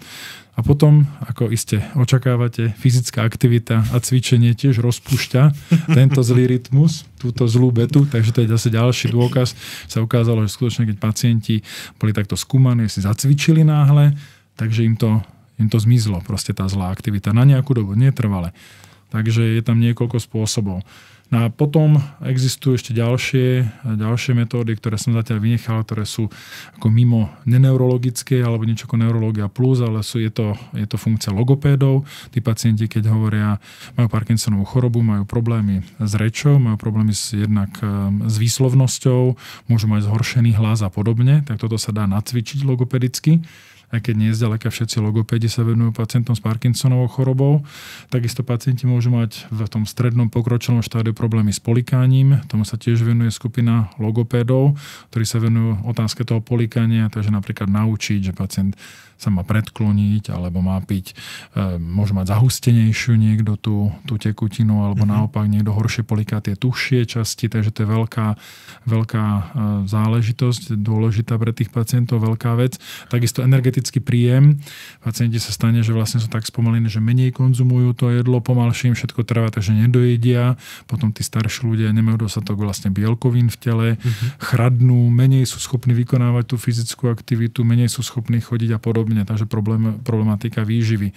Problematika samozrejme aj psychických príznakov, takže spolupráca s psychiatrami, spolupráca s psychológmi. Takže zďaleka to není, že ako podľa správnosti to by nemalo byť, takže ten neurológ sám si tam ako v tej ordinácii dáva tabletky tomu pacientovi, všetci sú spokojní, ale vlastne treba sa dostať ďalej. Otázka rehabilitácie, fyzioterapie, tá je tiež samozrejme veľmi významná. Máme dobrý ten systém tých lázní. To zase je vhodné, že existuje pacientské skupiny, ktoré sa tomu venujú a pacientské skupiny boli schopné vylobovať, že teraz má pacient s Parkinsonovou chorobou možnosť ísť raz za 2 roky do lázní, že to má hradené. Predtým to bolo raz za život. Tým to bolo ako vyriešené, že ste išiel. No skutočne, to není to tak dávno. To je tak 8 rokov alebo tak nejak dozadu, že to bolo raz za život, ste mal nárok ako pacient s Parkinsonovou chorobou vyraziť do tých lázní. Tam sa mi 3 týždne cvičili, niečo vás naučili. Nazdar, návrat na značku domov a tým to skončilo. Teraz je to možné, nie všetci pacienti samozrejme to absolvujú, ale je to ako určite tiež dobrá vec, to, že majú možnosť raz za 2 roky vyraziť na takýto pobyt, tí, ktorí sú schopní, ochotní a zúčastniť sa toho. Takže práve zase to súvisí s tou fyzickou aktivitou, že tam naučia buď cviky, absolvujú nejaké rehabilitačné postupy a podobně. A to jsou lázně speciálně pro pacienty s Parkinsonovou chorobou, nebo to je nějaké obecné, že se tady potkají s pacienty, kteří jsou třeba po operaci kolene, nebo po mozkové mrtvici? Oni väčšinou tie všetky lázne si tam píšu tú Parkinsonovú chorobu, ale pacienti vedia a na svojich chatových skupinách na takom darknete si posielajú tie informácie a oni vedia, kam majú chodiť. Respektíve občas sa stane, že niekto išiel do nejakých neobvyklých, ktoré my nepoznáme a niekedy je ten výsledok dobrý. To nedá sa povedať, že práve tieto jedny alebo dvoje, troje sú dobré, ale je viacero, ktoré sa trošku na to špecializujú, tak by to niekto si teraz odsledoval tento náš rozhovor, aby sa zamyslel, tak je vhodné sa poradiť potom buď s tým neurologom, kam chodia jeho pacienti, keby tam chcel vyslať seba alebo príbuzného, vedia väčšinou v tých oblastiach, že ktoré sa špecializujú. Ale môže sa tam stretnúť. Není to také, že by boli len uzavreté, že by tam boli len pacienti s Parkinsonovou chorobou, väčšinou je to takéto. Tak ktoré sú tie najlepšie, pane docente? To je rôzne, to ja by som takto nepovedal. U nás pacienti, tak viete, Brno, tak Morava, tak chodia do Darkova, do Veľkých Losín chodia do Hodonína, mám pocit, že tam chodia tak rôzne sa to pohybuje. V Veľkých Losinách jsem byl jako malé dítě, takzvaná ozdravovna se tomu říkala. To sú veľké lázne, kde sú rôzne diagnózy, tak tam naši pacienti chodia. Ale je ich veľké množstvo. Počul som pozitívne na Třeboň a podobne, takže nemôžem povedať, že by len tieto boli také pacienti z Mariánskej lázne sa vrátili spokojní. Takže je ich dosť. Závisí to ale aj od toho, čo ten pacient je schopný zniesť. Jak sme hovorili, ten pacient, ktorý bude silne padať po tých 10, 15 alebo viac rokoch Parkinsonovej choroby, ten bude mať možno problémy absolvovať tento druh liečby. Ale chcel som to zmieniť, aby sme vedeli, že to nie sú len tie tabletky. Ja hovorím pacientom vždy, že tak 50% my vieme dať my tými tabletami a 50% si musia dať oni. Že vlastne budú oni vyhľadávať buď to cvičenie, alebo a takisto, neviem, péči o ďalšie problémy. Napríklad zuby. To je taká drobnosť zuby. Časť pacientov není schopná ísť na hlbokú mozgovú stimuláciu pre nekvalitný chrup, pretože tam máte zdroj infekcie. Tá hlboká mozgová stimulácia, ja som zmienil slovo neurostimulátor. Ten neurostimulátor stojí asi 900 000. On je plne hradený poisťovňou samozrejme, ale keď neurochirurg úsilím svojim intelektuálnym a šikovnosťou tam všetko vloží, celý ten systém stojí okolo 1 000 000, ale ten pacient dostane infekciu napríklad preto, že mal zapálený zub alebo niečo podobné, tak potom sa to musí napríklad dať preč kvôli infekcii. Je to hardware. Ten hardware nevyliečite. Vy keď dostanete nejaký zánet, tak obvykle vás antibiotikami zatiaľ ešte skoro všetkých vieme zlepšiť. Ale keď sa taká baktéria ujme niekde v tom systéme tých káblov, tých spojovacích káblov, stimulátorov, tak to môže byť neodstrániteľné. Takže tí pacienti musia byť aj super pripravení na tú operáciu. A my vieme, že takže ten pacient, keď vidíme len z diaľky, že má proste viac kameňa na tých zuboch, jak ja neviem, na hrade Špilberku nad Brnom, tak je jasné, že asi toto nebude vhodný kandidát. Musí si dať do poriadku ten chrup a podobne. A to je vlastne tá ochota. S protézou to není problém. S protézou to není problém, ak nemá iné zánětlivé body v tele. Takže my vlastne všetko pre prípravu na takúto operáciu študujeme, aby tam ten problém nebol. V tom sú trošku jednoduchšie tie pumpové systémy, tam sa nevstupuje do mozgu. Ten efekt je veľmi podobný a môžete to vlastne nasadiť veľmi jednoducho. Tie hadičky, niektoré sú podkožné, to môžete sami vlastne ako neurologovia. Niektorý druh tých pump potom vstupuje cez tzv. PEG, čo je vlastne sonda, ktorá ide cez žalúdok, dokonca aj za žalúdok. Na to potrebujete toho gastroenterologa alebo chirurga, aby vám pomohol, takže tie sa nasadzujú oveľa jednoduchšie. Tá hlboká mozgová stimulácia, tá celosvetovo nikdy není pre viac ako 5 až 10% pacientov. Vy jste tady hledali před natáčením nějaké obrázky. Můžeme zkusit. Našli jste nějakou teda tu pumpu, protože tohle by možná naše posluchače zajímalo. A v podstatě kde přesně do podkoží se to dává. Tady vidíme vlastně vpravo, asi vidíme tu vidíme pumpu, do toho PEGu. To je asi najčastejšie podávaná pumpa u nás, ktorá vlastne ide až za ten žalúdok a to vyžaduje takú malý vstup. Toto je jedna z tých pump podkožných, ktorá už bola dlhšiu dobu, ale keď sa ešte vrátime možno na tu, tak tu vidíme ten systém, jak nám to krásne vstupuje a potom ešte jednu sme tam mali pumpu, teraz tú novú, to je tá lišta úplne vpravo. Tá je tiež veľmi podobná, není veľmi veľká a to je teraz tá najnovšia, ktorá už priamo dáva tú tekutú levodopu pod kožu, tak to je vlastne najnovší druh. Tak niekdo si někoho normálně navštívit. To... Uvidíme, že kam nás to privedie. No, kam? Jasné, že na to tiež tí pacienti potrebujú nejakú podporu. Napríklad musia mať dostupnosť, distribuje sa to cez nejaké lekárne a tak ďalej. A tu už máme nejaké stránky k tomu. A potrebujú to nejakým spôsobom ovládať. Takže tiež tá pumpa není úplne pre všetkých. Musia mať buď nejaké rodinné, to sú dávky a tak ďalej, buď nejaké rodinné zázemie, alebo sami musia byť natoľko schopní, že si to vlastne podajú. Tady. Tu jsme se v podstatě, a kolik, protože já jsem koukal, že ty pumpy jsou relativně malé, tady když se podíváme, tak tohle už je větší, tohle už je jako chytrý telefon, ale tady ta, co drží ten pacient, tá je malá, to je apomorfinová pumpa, tá dáva, to je len taká prídavná pumpa, pri ktorej ten pacient naďalej užíva lieky a prekonáva to také stavy off. To je práve liek, ktorý táto pumpa môže byť tiež vhodná. To je taky nejaká maličká. Toto je, kolik sa teda dáva? U nás nevyskytuje táto pumpa, ale vidím, že je tiež na Parkinsonovú chorobu. Koľko tých pump sa dáva u nás?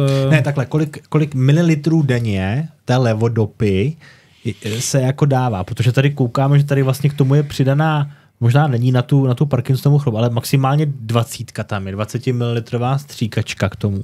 Závisí to od typov. Toto není čisto s tou, táto konkrétne není čisto s tou levodopou, tá je s dopa agonistom, toho sa dáva pomerne málo, ale potom tá hlavná, ktorá sa dáva do toho PEGu, tak tam dávame okolo 100 ml, lenže to je vlastne otázka koncentrácie. Takže ten gel do toho PEGu, čo ide do žalúdku a ďalej, tak ten má 20 krát takú koncentráciu ako bežná. To znamená, to zodpovedá 2000 mg levodopy. Čo pomerne dosť. To väčšine pacientov stačí.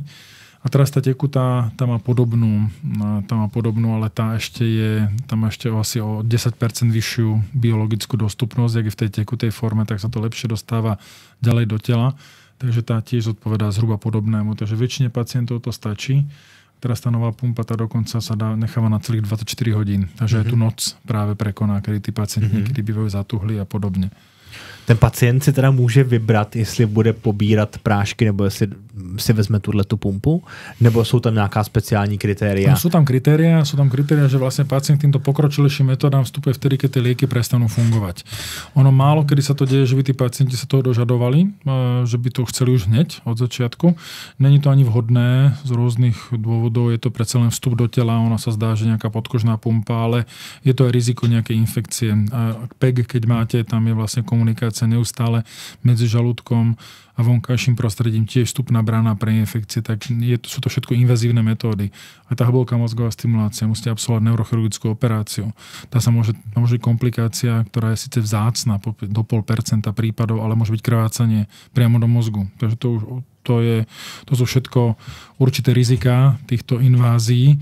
Hovoril som o tých infekciách, dokonca aj toho DBS systému, aké tie sú veľmi vzácne, lebo my si tých pacientov pripravujeme. Takže všeobecne taký postup, že kým fungujú lieky, tak vlastne teoreticky sme všetci spokojní. Teraz, vtedy, keď ten pacient začína užívať už viac ako 4 tie tabletky z levodopou za deň, alebo keď už je viac ako 2 hodiny za deň v nedobre hybnom stave, tak vtedy ho zvažujeme k týmto pokročilým vstupom. A teraz, že čo s ním? No pre nás teoreticky je najvýhodnejšia tá hlboká mozgová stimulácia, tá operácia, lebo to sa vlastne vloží a je hotovo. Nevyžaduje to žiadnu extra péči ďalšiu. Pacient má v sebe ten systém vložený a on vlastne funguje prakticky sám. Takže z tohto pohľadu je to pre nás väčšinou taká voľba A, ale neznamená to, že to všetkým vnúcujeme. My toho pacienta v tomto stave zvážime, že či je vhodný a ochotný ísť na operáciu. V prípade, že áno, tak pre nás je to prvá voľba. Ale keď není ochotný, máme mladých pacientov, 40-tník, ktorý už má 10 rokov Parkinsona, povie, že nechce, bojí sa operácie mozgu, výborne, tak mu nabízime potom jeden z tých pumpových systémov a tam už si môže aj vybrať, čo sa mu zdá, že je najvhodnejšie. Niekedy máme doporučenie pre toho pacienta, čo by bolo lepšie, ale pokiaľ sa jedná o tú operáciu, tak nesmie mať nejaké závažnejšie poruchy pamäti. Takže tí pacienti absolvujú zložité neuropsychologické vyšetrenie. Potom vyšetrenie mozgu podrobné magnetickou rezonanciou, aby tam neboli nejaké zádrhely, ktoré by behom tej operácie mohli vyrobiť komplikáciu. Takisto dôsledné interné vyšetrenie kvôli krvácaniu, práve iným rizikám. takisto aspoň v našom centre také podrobnejšie vyšetrenie na tie infekcie, jednak zubné, jednak krčné, takže necháme pacientov prejsť cez ORL, vyšetrenie krčného lekára, ktorý nám povie, je tam zdroj infekcie, není tam zdroj infekcie. Stane sa, že potom tí pacienti absolvujú ešte nejaké prípravné výkony. Tam nejaká mandla sa odstráni, tam sa nejaké zuby vytrhajú, niekedy aj viac zubov, keď ten pacient ich má v neblahom stave. Takže to aj nejakú dobu trvá. Väčšinou na tú operáciu pripraviť, kým tie pumpy zase majú tú výhodu, že tam je menšie to obmedzenie, to je širšiemu publiku pacientov dostupné, tak tam teoreticky môžeme toho pacientu to nasadiť hneď. Zistíme, že má nejaký problém, no tak tú pumpu môže dostať hneď. Otázka potom toho ovládania. Musí byť schopný toho ovládania, prípadne ak ten pacient už v veľmi pokročilom stave, tak aby, môže byť už ľudia s vážnou poruchou pamäti, tak aby s tým nerobil nejaké výtržnosti, že by si to vytrhával alebo podobne. Tak s nejakou ťažšou takouto formou demencie, ak sa vyskytne po tom dlhom trvaní, tak aj takýto pacient povieme, že ten už není vhodný na tú pumpu.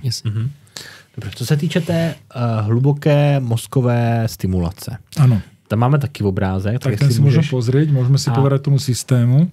Tak v podstatě tam jde o to, že teda ten pacient do podkličkového prostoru dostane neurostimulátor, to znamená, je to stejný prostor jako pro kardiostimulátor. Ano. Akorát ten přístroj má jinou funkci, že vysílá elektrické signály do mozku. Pomocí elektrod do mozku. Ano. Tak tam vlastne tá hlavná časť toho stimulátoru alebo celého toho systému sú tie elektrody, to je ten tá biela priamka alebo úsečka biela, ktorá smeruje do toho červeného bodu. To sú väčšinou body v hĺbke mozgu. Najčastejším cieľom je tzv. Subtalamické jadro, to je taký pomerne malý cieľ práve veľkosti toho väčšieho zrnka ryže, ktorý je nutné presne zasiahnuť pri tej operácii.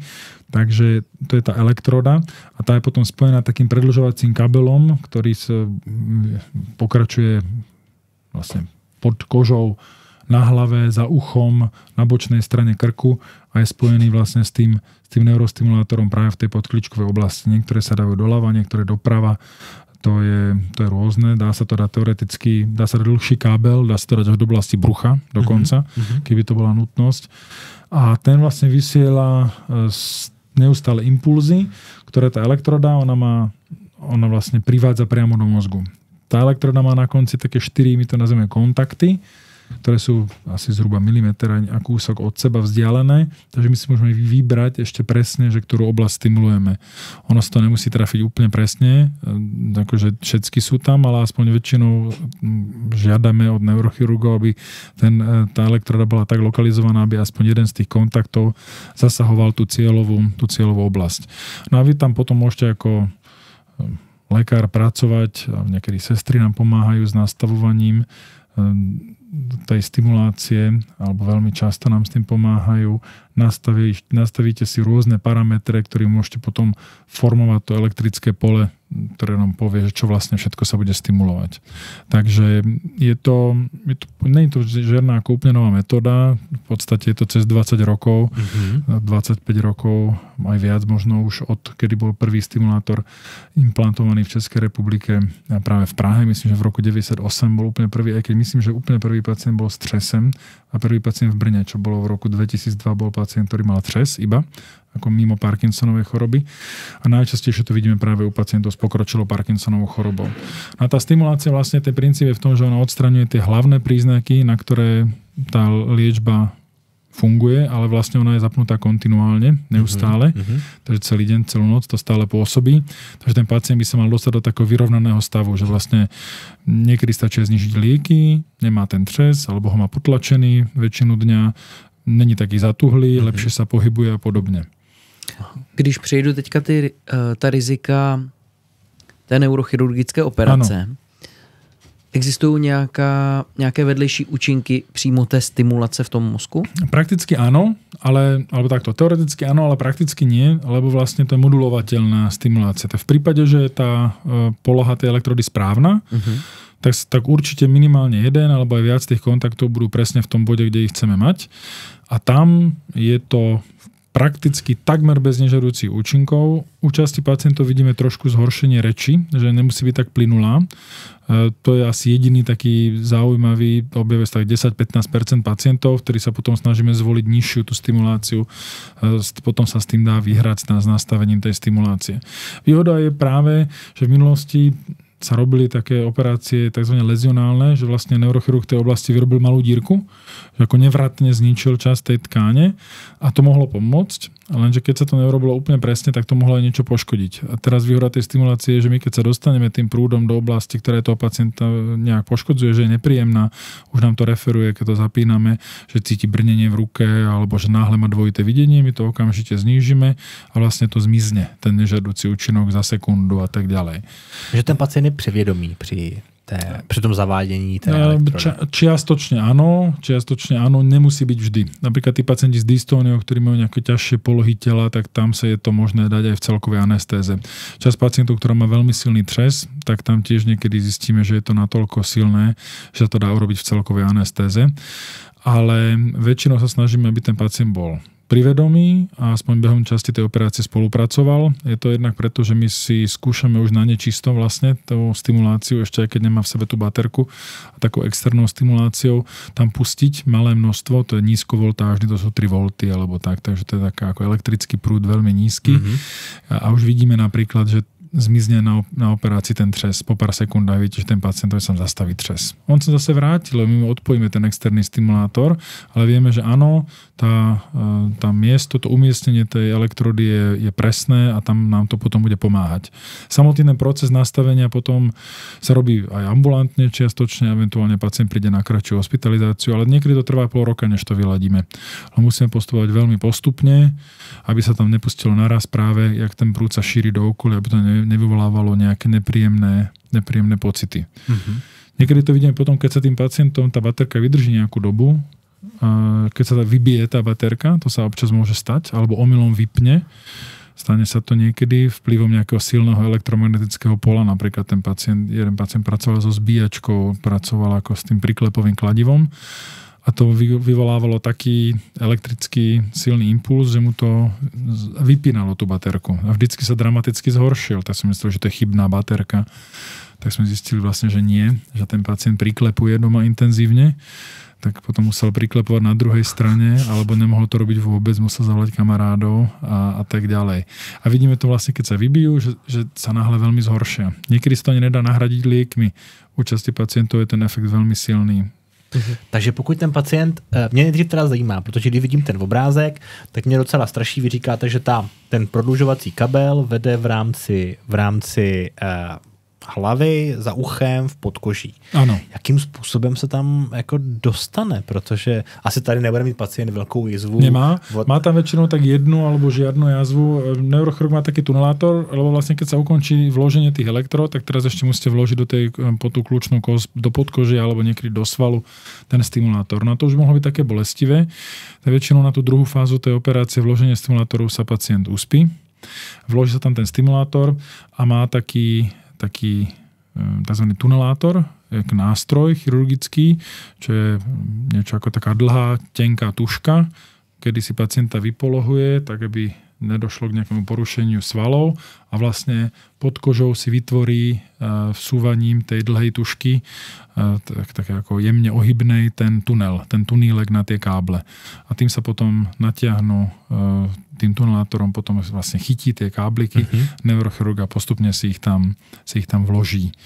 Takže tak sa vytvorí ten tunel. A niekedy, keď sa zdá, že ten, je moc štíhly napríklad ten pacient, alebo tak není tam kde, tak sa eventuálne urobí malá izvička, práve kde sa tie káble vytiahnu a potom sa to na dvakrát natuneluje a tak ďalej. Ale není to väčšinou viditeľné. Obzvlášť u žien je to málo viditeľné a u mužov, ktorí majú určitú vlasovú líniu. Tak tí muži, ktorí nemajú určitú vlasovú líniu, tak tam je možné, že je to vidieť potom to zafixovanie elektrody. To potom vypadá, keby ste mali ten kovový štupel od piva alebo jak to nazvať, takže alebo jak Hellboy, by sme to mohli prirovnať, že vlastne môžu vypadať niekedy démonickejšie tí muži so slabšou vlasovou líniou, tak tam to môže byť viditeľné. A ten kabel je potom hmatný pod koží, nebo ne? Môže to, vypadá to trošku, ako keby tam mal človek nejakú šlachu, není to veľmi viditeľné, ale cítite to. Pre časť pacientov aj toto môže byť trochu nepríjemné, že tam majú v sebe niečo. To znamená, abych to nějak sesumíroval, tak co se týče poskytování té péče, tak tady tato metoda DBS, hluboká mozková stimulace, je poskytována v České republice pouze ve 3 centrech. Ano. A to v Praze ve Všeobecné fakultní nemocnici, ano. ve fakultní nemocnici u svaté Anny u vás a ve fakultní nemocnici v Olomouci. Áno. Podobne tie pumpové systémy sú vlastne centralizované do týchto 3 centier. To tomu jsem se chtěl dostat. To znamená v případě, že prášky, pokud mám diagnostikovanou Parkinsonovu chorobu, tak začíná se s práškami a to můžou udělat na každé neurologickém oddělení nebo v každé neurologické klinice. Alebo aj ambulanci. Môžete byť v meste, kde máte ambulantného neurologa, ktorý väčšinou je plne kompetentný k tomu, aby liečil tú úvodnú fázu Parkinsonovej choroby. Taká je teória. Prax je trošku odlišná. My máme na stránkach XPI.cz, XPI s Y. Môžeme sa na to pozrieť. To sú stránky extrapyramidovej sekcie neurologické spoločnosti. To vlastne ako odborná spoločnosť.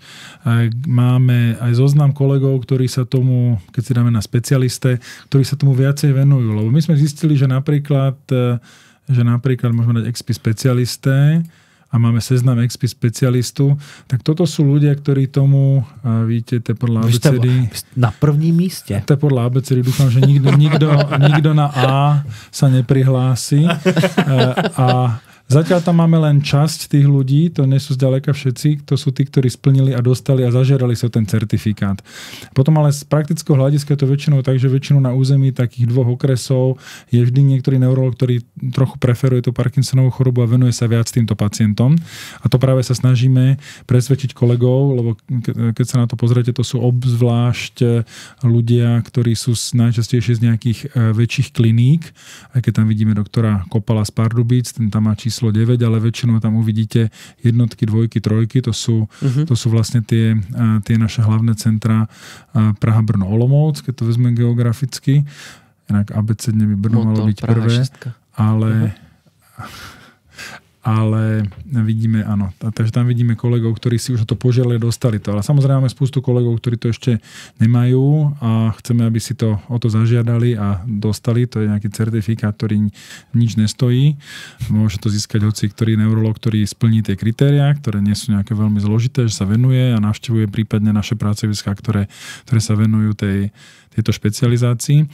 A pretože my chceme, aby sa tomu venovali ľudia, ktorých to jednak baví a ktorí sa vytvoria takú sieť potom spolupracujúcich práve pracovníkov. Takže máme kolegov aj z okresných nemocníc, z Blánska, z Výškova, ktorí sa tomu venujú a ktorí majú k tomu pozitívny prístup a ktorí nám potom posielajú tých pacientov potom na tie operácie. No a my vieme, že nie vo všetkých oblastiach to tak je. A myslím Českej republiky, takže by sme chceli, aby tá dostupnosť sa zvýšila.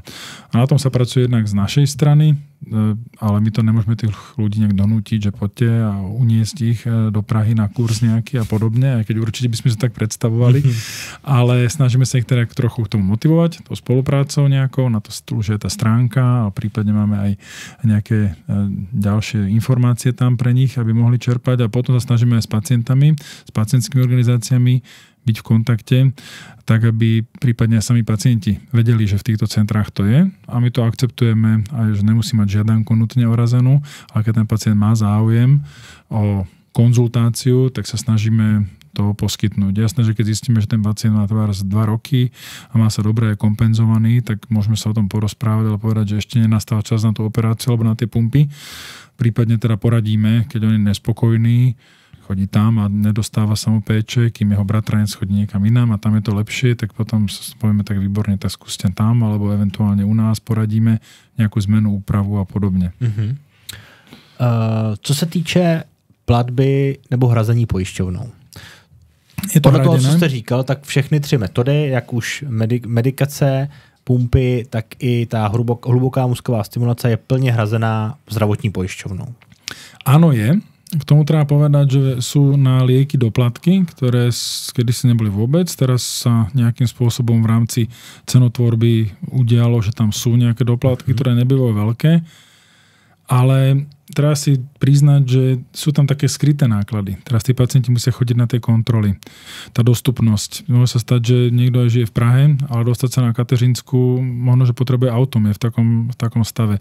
Má možnosť, nemá možnosť. Tak existujú niekedy také tie senior busy, senior taxi, ktoré pacienti niekedy využívajú, ale zase ľudia mimo Prahy, mimo Brna, mimo Olomouca už môžu mať potom niekedy problém dostať sa. Tak my sa preto snažíme vybudovať na spolupracujúcich pracoviskách aj také ambulancie alebo centra, ktoré sa tomu venujú. Napríklad fakultná nemocnica v Ostrave, ktorá nezavádza, ale má kolegov, ktorí sa venujú niekoľkých Parkinsonovej chorobe, tak tam chodia tí pacienti s našimi stimulátormi.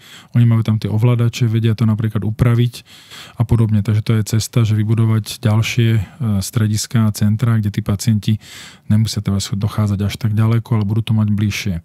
No jo, ale třeba Varnsdorf nebo Cheb? Varnsdorf alebo Cheb. No tak to je presne otázka, že asi by našou malo byť ambíciou, aby sa tam objavilo nové číslo, že tam bude niekto z Karlovarského kraja napríklad, ktorý sa stane XP špecialistom a vybuduje si kontakt, asi v tomto prípade napríklad s Pražským centrom, to logicky geograficky najbližšie. Tak to je naša práve ambícia, aby sme mali zaplnené. Vieme, že sú kolegovia v Liberci, ktorí sa tomu venujú a podobne v Plzni a tak ďalej, ale zďaleka nemáme ešte vyriešené kompletné pokrytie, tak to je teraz trochu na nás aj si popracovať nielen na tých liekoch, dávaní a načítaní štúdií a vede, ale trošku aj na organizácii zdravotníctva, aby tí pacienti mali tu dostupnosť širokú. Můžu se ještě vrátit k těm jednotlivým léčbám? Ano. Mě by zajímalo, jestli, nebo takhle, máme teda léky, pumpu a mozkovou stimulaci, hlubokou mozkovou stimulaci a kam ty léčby směřují?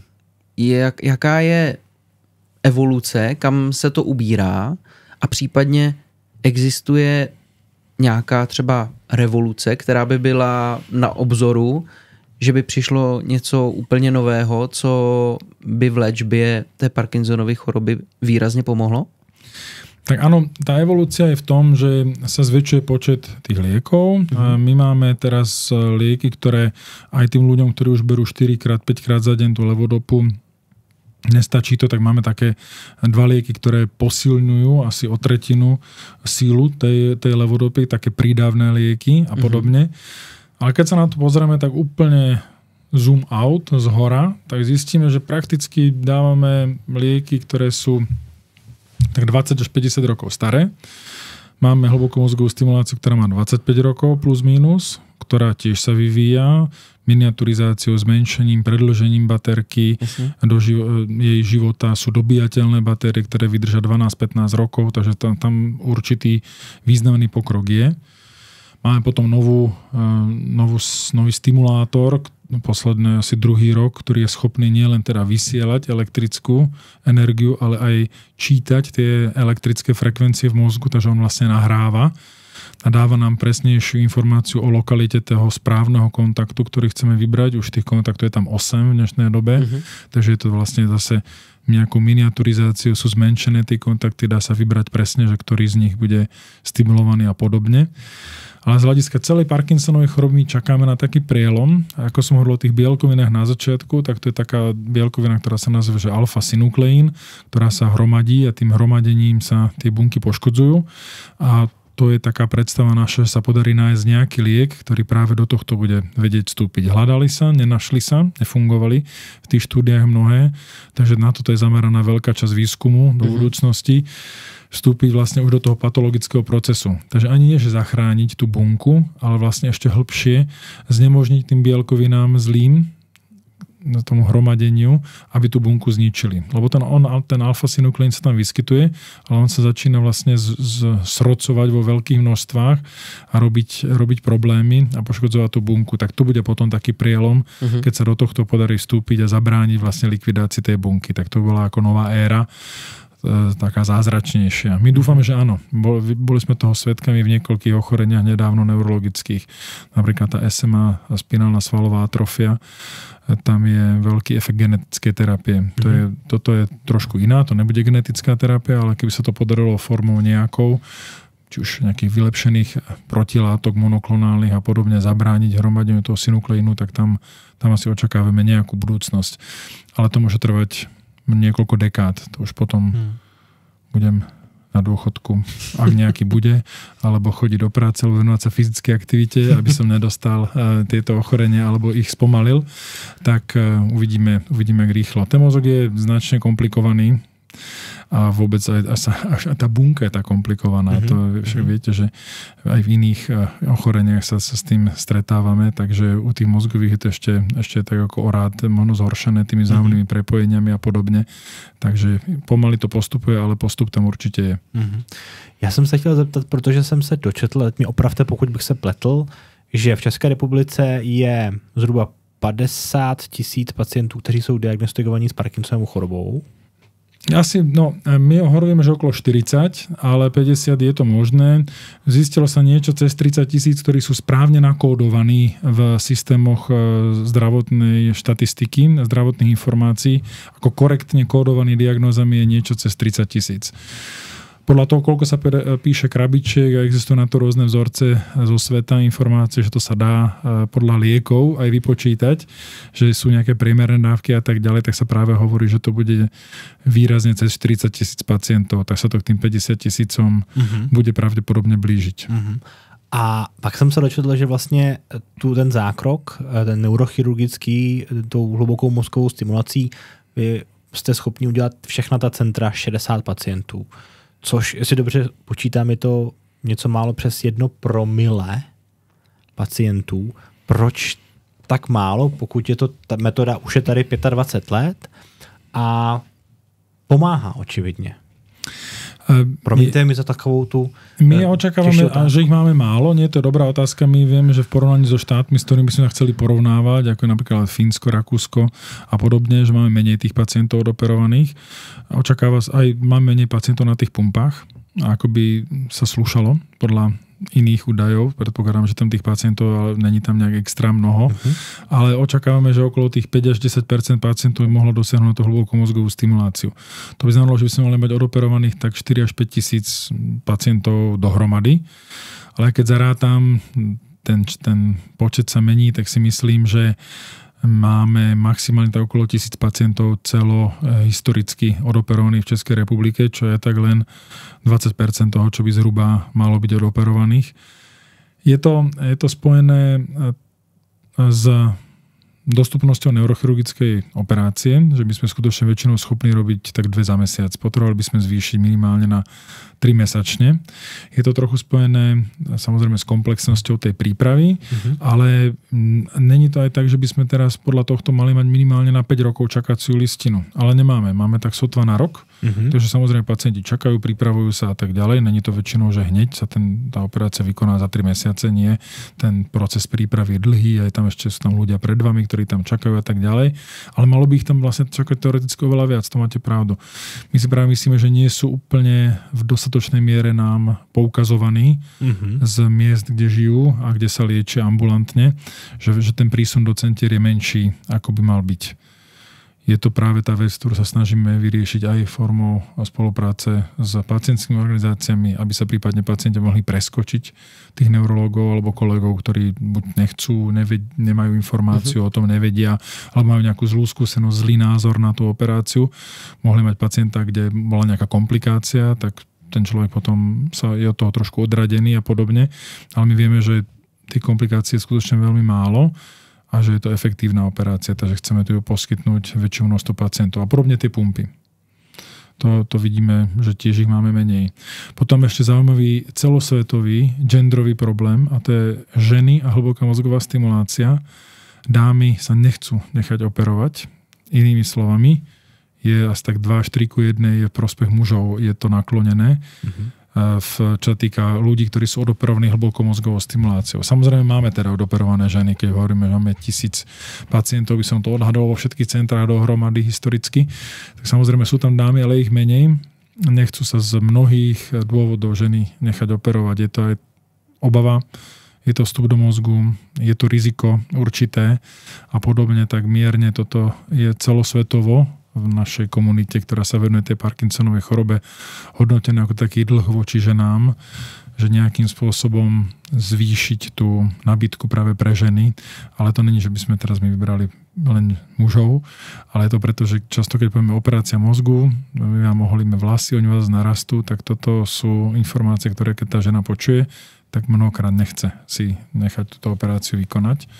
Tak musíme trošku sa ešte vynasnažiť aj v tomto smere. Dobře. Ještě mi teďka vlastně napadla otázka, když jste říkal ty genderový rozdíly, že ženy chtějí méně. Co se týče postihování Parkinsonovy choroby nebo i Alzheimerovy, je to nějak dedikováno, že třeba europoidní mají větší výskyt, muži, ženy, černoch, Aziat a tak dále. Je v tom nějaký rozdíl, nebo to postihuje všechny stejně? Sú tam určité rozdiely, sú mierne rozdiely v pohlaviach, ktoré nie sú nejak dramatické, ale zaujímavé, že vidíme, že veľmi malý výskyt je v Indii práve, aj v porovnaní napríklad s Čínou. Som povedal, že to sú Ázíci obecne, aj keď keby rasovo je to asi takzvané odlišné, že to sú Indoeurópania, ale majú toho menej. Sú určité vplyvy prostredia a zvažuje sa práve aj sme hovorili o tej strave. Takže sú niektoré druhy stravy, ktoré to môžu nejakým spôsobom mierne pozitívne ovplyvniť.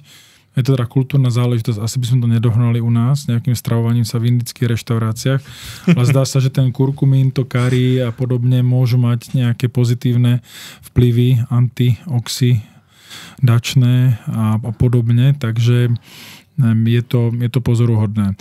Hovorí sa o dostupnosti vitamínu D, tak jasne, že tam je viac slnečného svitu a podobne.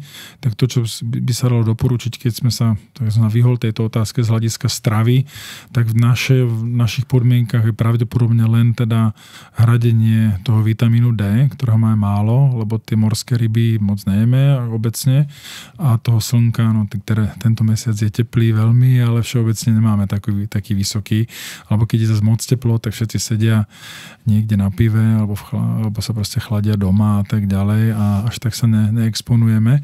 Takže možno, že ten vitamín D by sa dalo ako obecne doporučiť ako jedna vec, že tento by sa mohli hradiť. Väčšinou teda tých ostatných látok máme. Takže India má menej. A co se týče třeba jako zemí, já jsem se právě chtěla pak jako moje otázka k tím je úroveň poskytování té péče, protože nemůžeme si nevšimnout, že byste původem ze Slovenska a vždycky se to tady snažíme, protože jsme velmi dvě blízké země, které mají tendenci se porovnávat.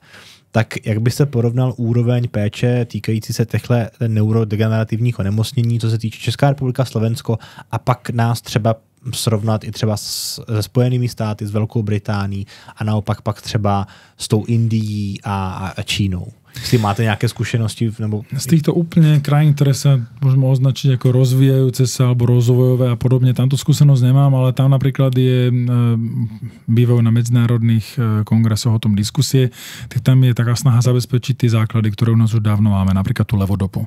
Dostupnosť levodopy, ktorá bude pre nich v rozumných cenách, to znamená rádovo nižšie, ako je to u nás.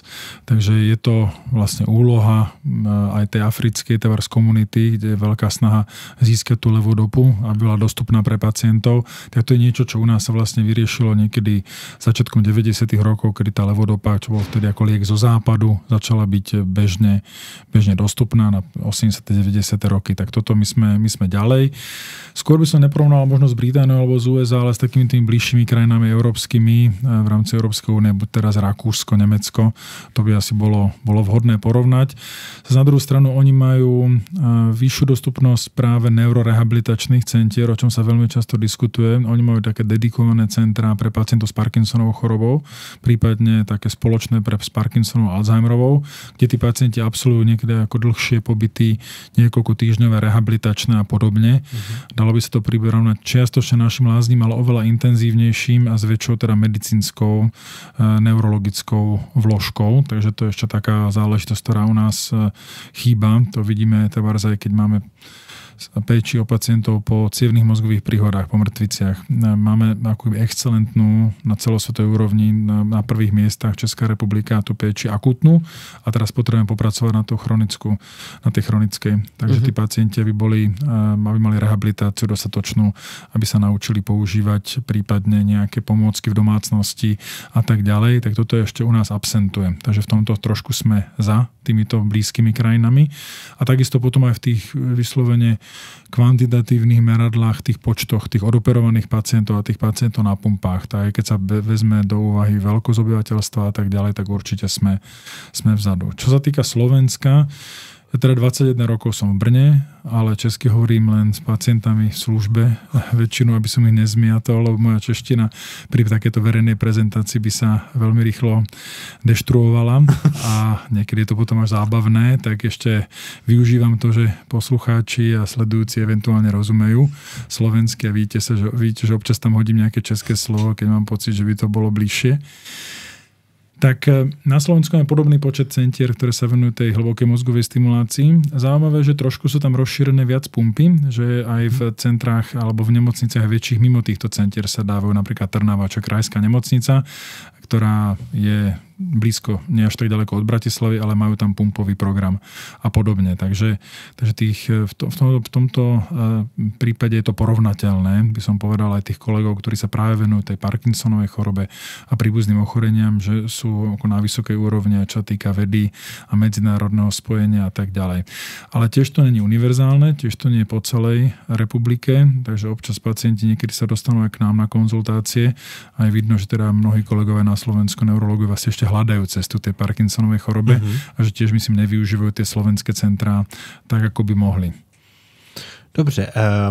Jedno z témat nebo z okruhu, který jsme tam měli, je, že vlastně pokud je pacient diagnostikován s Parkinsonovou chorobou, tak netrpí jenom on, ale taky jeho příbuzní. Protože v určité fázi, ať už v té úvodní nebo v té horší, kdy se nemůže hýbat, pokročilé, je odkázán na pomoc svých blízkých. Pracujete vy taky nějak s blízkými nebo s rodinnými příslušníky, když ten pacient je diagnostikován?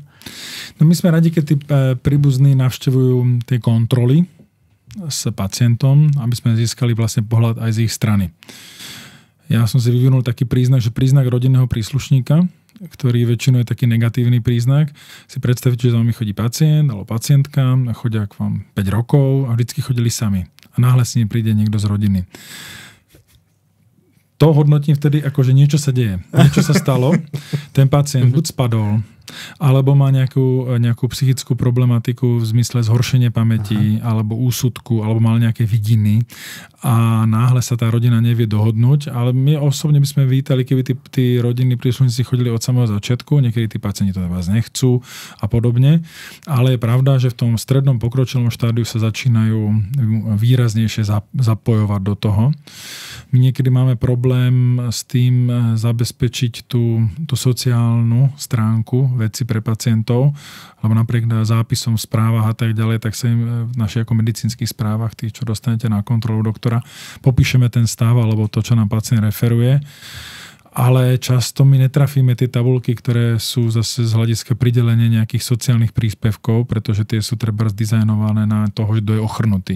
Ten pacient nie je ochrnutý, ale stane sa, že 4 hodiny zo dňa je prakticky neschopný pohybu. A to je niekedy náročné túto informáciu pretlačiť ďalej v nejakej štruktúrovanej podobe tak, aby zase s tým aj tá sociálna časť péče bola schopná pracovať ďalej a on im potom nesplní tie tabulky a ten pacient napríklad by privítal nejaký príspevok na péči. A to potom sa stane to, že niekto z tých rodinných príslušníkov zostane doma a je to komplikované a tak ďalej. Takže toto by sme... A máme niekedy aj taký kontakt alebo prezentáciu s kolegami zo sociálnych poisťovne, aby sme to s posudkovými lekármi, predovšetkým, aby sme to vysvetlili a snažíme sa nájsť nejaké spoločné, ako jednoduché riešenia. Napríklad tá choroba má taký systém medicínskych štádií, ktoré sa nazývajú, že to je HY, to je Hen-Jar a Henová jar štádium. No a my sa snažíme dohodnúť sa práve s kolegami, že keď to je štádium 3 a viac, že keď tam ide tú 3, že to znamená, že ten pacient už je nestabilný a padá a 5 znamená, že vlastne už vôbec nechodí. Že by oni brali do úvahy, samozrejme tam príde zase neurologická správa, ktorá má pol strany, je tam spústa informácií, ktoré teraz pre toho kolegu nie sú také relevantné. Tak snažíme s nimi dohodnúť, že proste keď je to štádium HY3 a viac, že už to znamená, že to je závažnejšie postihnutý pacient a snáď by sa mu malo dostať tejto podpory.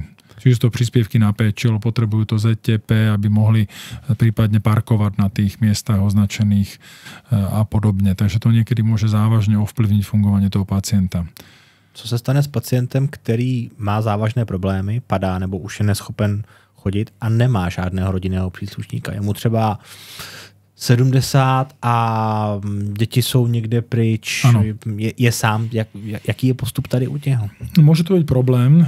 Sú niekedy také charitatívne, diecézne, rôzne iné zariadenia, ktoré sú schopné. Veľmi často práve vy sa pýtate, aký je rozdiel medzi Alzheimerom a Parkinsonom, ale ako keby sa myslí na to, že tie Alzheimer homes a tieto rôzne miesta existujú.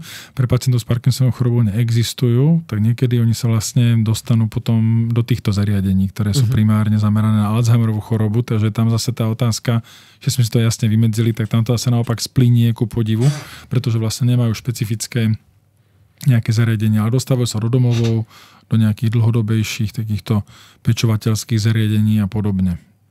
A pokud na to ten člověk nemá finanční prostředky, protože co já vím, tak umístění do takovýchto pečovatelských zařízení je relativně drahé. Áno, môže to byť náročné. Niekedy ten osud toho pacienta môže byť komplikovaný. Je jasné, že formou hospitalizácie a podobne sa toto nahradiť nedá, takže my máme tiež obmedzené možnosti. Tak tomu pomáhajú potom niektoré z tých zariadení, ktoré sú lepšie trochu dostupné. Stane sa, že sa otvorí nejaké nové a tí pacienti tam absolvujú a podobne. My sa snažíme zabezpečiť, že by mohli zostať, aby tí pacienti zostávali čo najdlhšie doma a mali tu péči a boli v domácom prostredí, ktoré navyše oni ovládajú, majú to tam napríklad zariadené, majú tam nejaké madlá a tak ďalej, pridržia sa a podobne.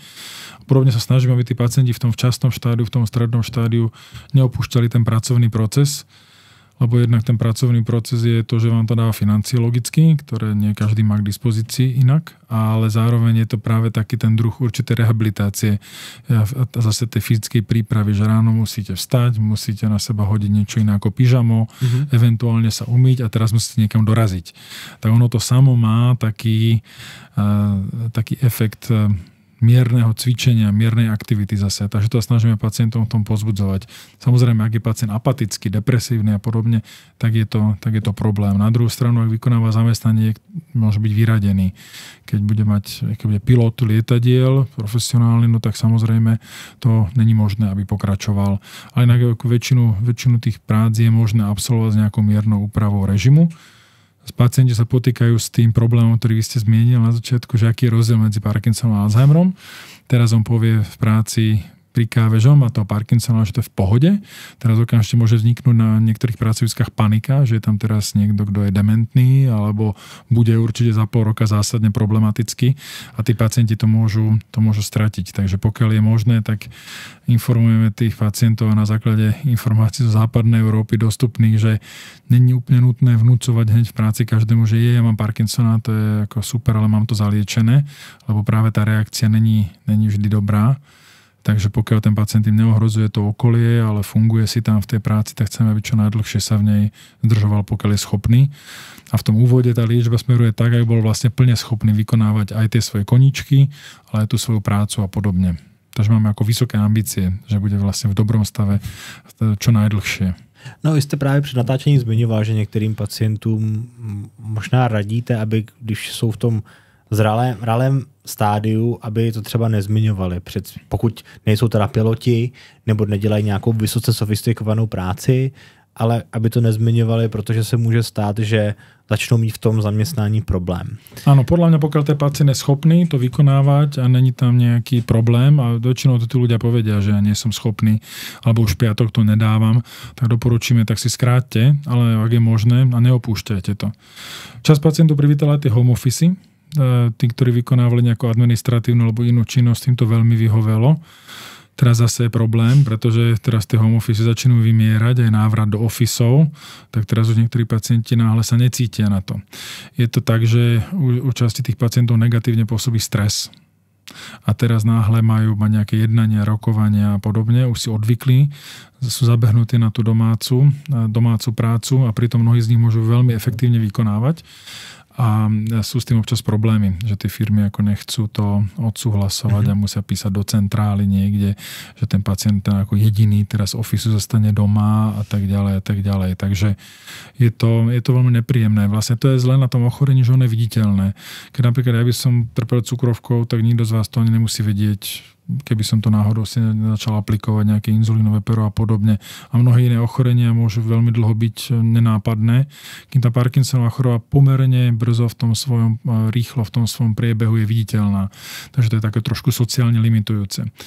Tam sa vnúci sa pýtajú prarodičov, prečo máš ten třes, jak to, že tam je a neklep sa toľko a tak ďalej. Takže ono to môže byť naozaj nepríjemné. Keď sa niekto klepe na verejnosti, čas ľudí napadne, že to je z alkoholu alebo z jeho nedostatku po nejakom večierku alebo pri chronickom užívaní alebo z drog a podobne, tak má to rôzne také nepríjemné pre pacientov dopady, tá viditeľnosť toho stavu. I kdyby se třeba stalo, že pacient dojde do nějakého stádia, kde mu léky nepomáhají a je část dne mimo, 4 hodiny, jak jste zmiňoval.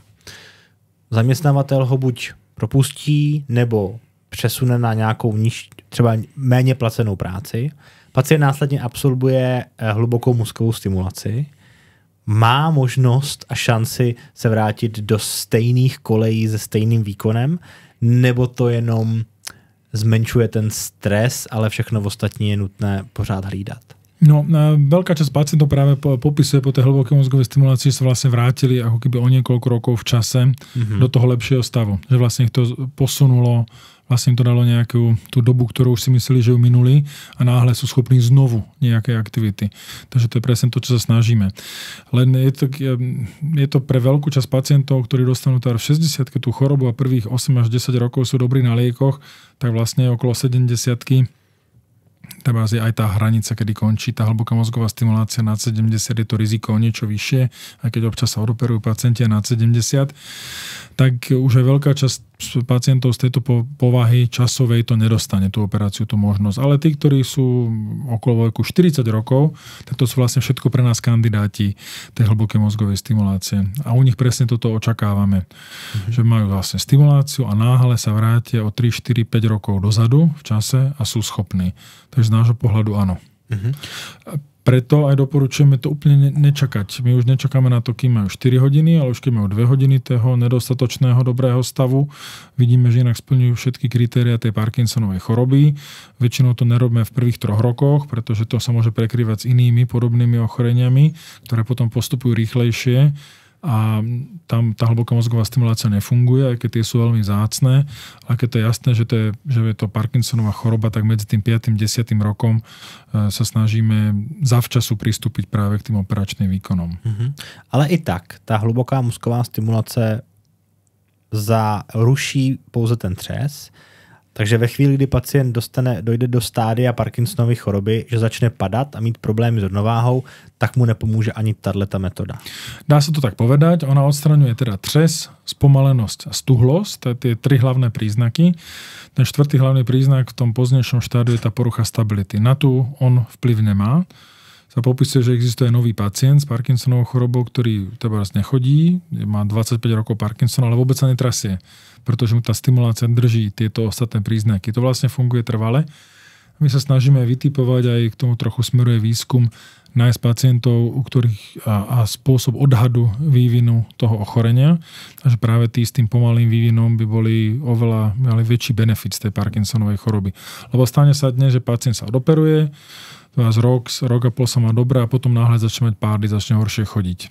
ale není to z tej operácie, ale je to z toho, že tá choroba dospie do toho štádia tej nestability. Tak u toho pacienta možno škoda, že sme neoperovali o 2 roky dřív, tak snažíme sa to všeobecne neodkladať moc tú operáciu. Aj keď som povedal, že to áno, pacienti čakajú, trvá z toho pol roka, rok, to sa stane z tých technických príčin a z dostupnosti, ale už v momente, keď ten pacient k tomu speje, tak posudzujeme už vlastne hneď od začiatku, či on bude vhodný kandidát alebo nie. A v prípade, že nie na stimuláciu, tak potom na niektorý z tých pumpových systémov. Dobře. Já myslím, že jsme vyčerpali všechna témata. Je přesto něco, co byste chtěl ještě, pane docente, sdělit, na co jsme třeba zapomněli? Iba som sa dotkol tej úlohy tých sestier zdravotných, ktoré sa zúčastňujú tej péče s Parkinsonovou chorobou a oni vlastne zastávajú veľmi dôležitú funkciu toho primárneho kontaktu, tých rozhovorov s pacientami, toho vysvetľovania, čo väčšinou tí lekári nemusia stihnúť. Obzvlášť potom tie sestry, ktoré sú v tých našich centrách, ktoré sa zúčastňujú týchto metód a vlastne všetko to vysvetľujú tým pacientom, napríklad tie pumpy, jak sa to ovláda, robia s nimi celý ten tzv. Troubleshooting na telefóne. Pacient má problém, tak primárne volá sestre, ona ho poučí a 90% vecí spolu vyriešia, tak to je ako absolútne nezastupiteľná úloha, ktorú zohrávajú, že sú integrálnou súčasťou toho tímu, takže tým chcem zmieniť a pozdraviť našu sestričku z centra, pani Pulkrábkovú Veroniku, ktorá má toto na starosti. Potom ešte kolegov, ako sú práve psychológovia, logopédi, fyzioterapeuti, fyzioterapeutky a vlastne celý tento tím, ktorý sa toho zúčastňuje, tak tým chcem vlastne vyzdvihnúť.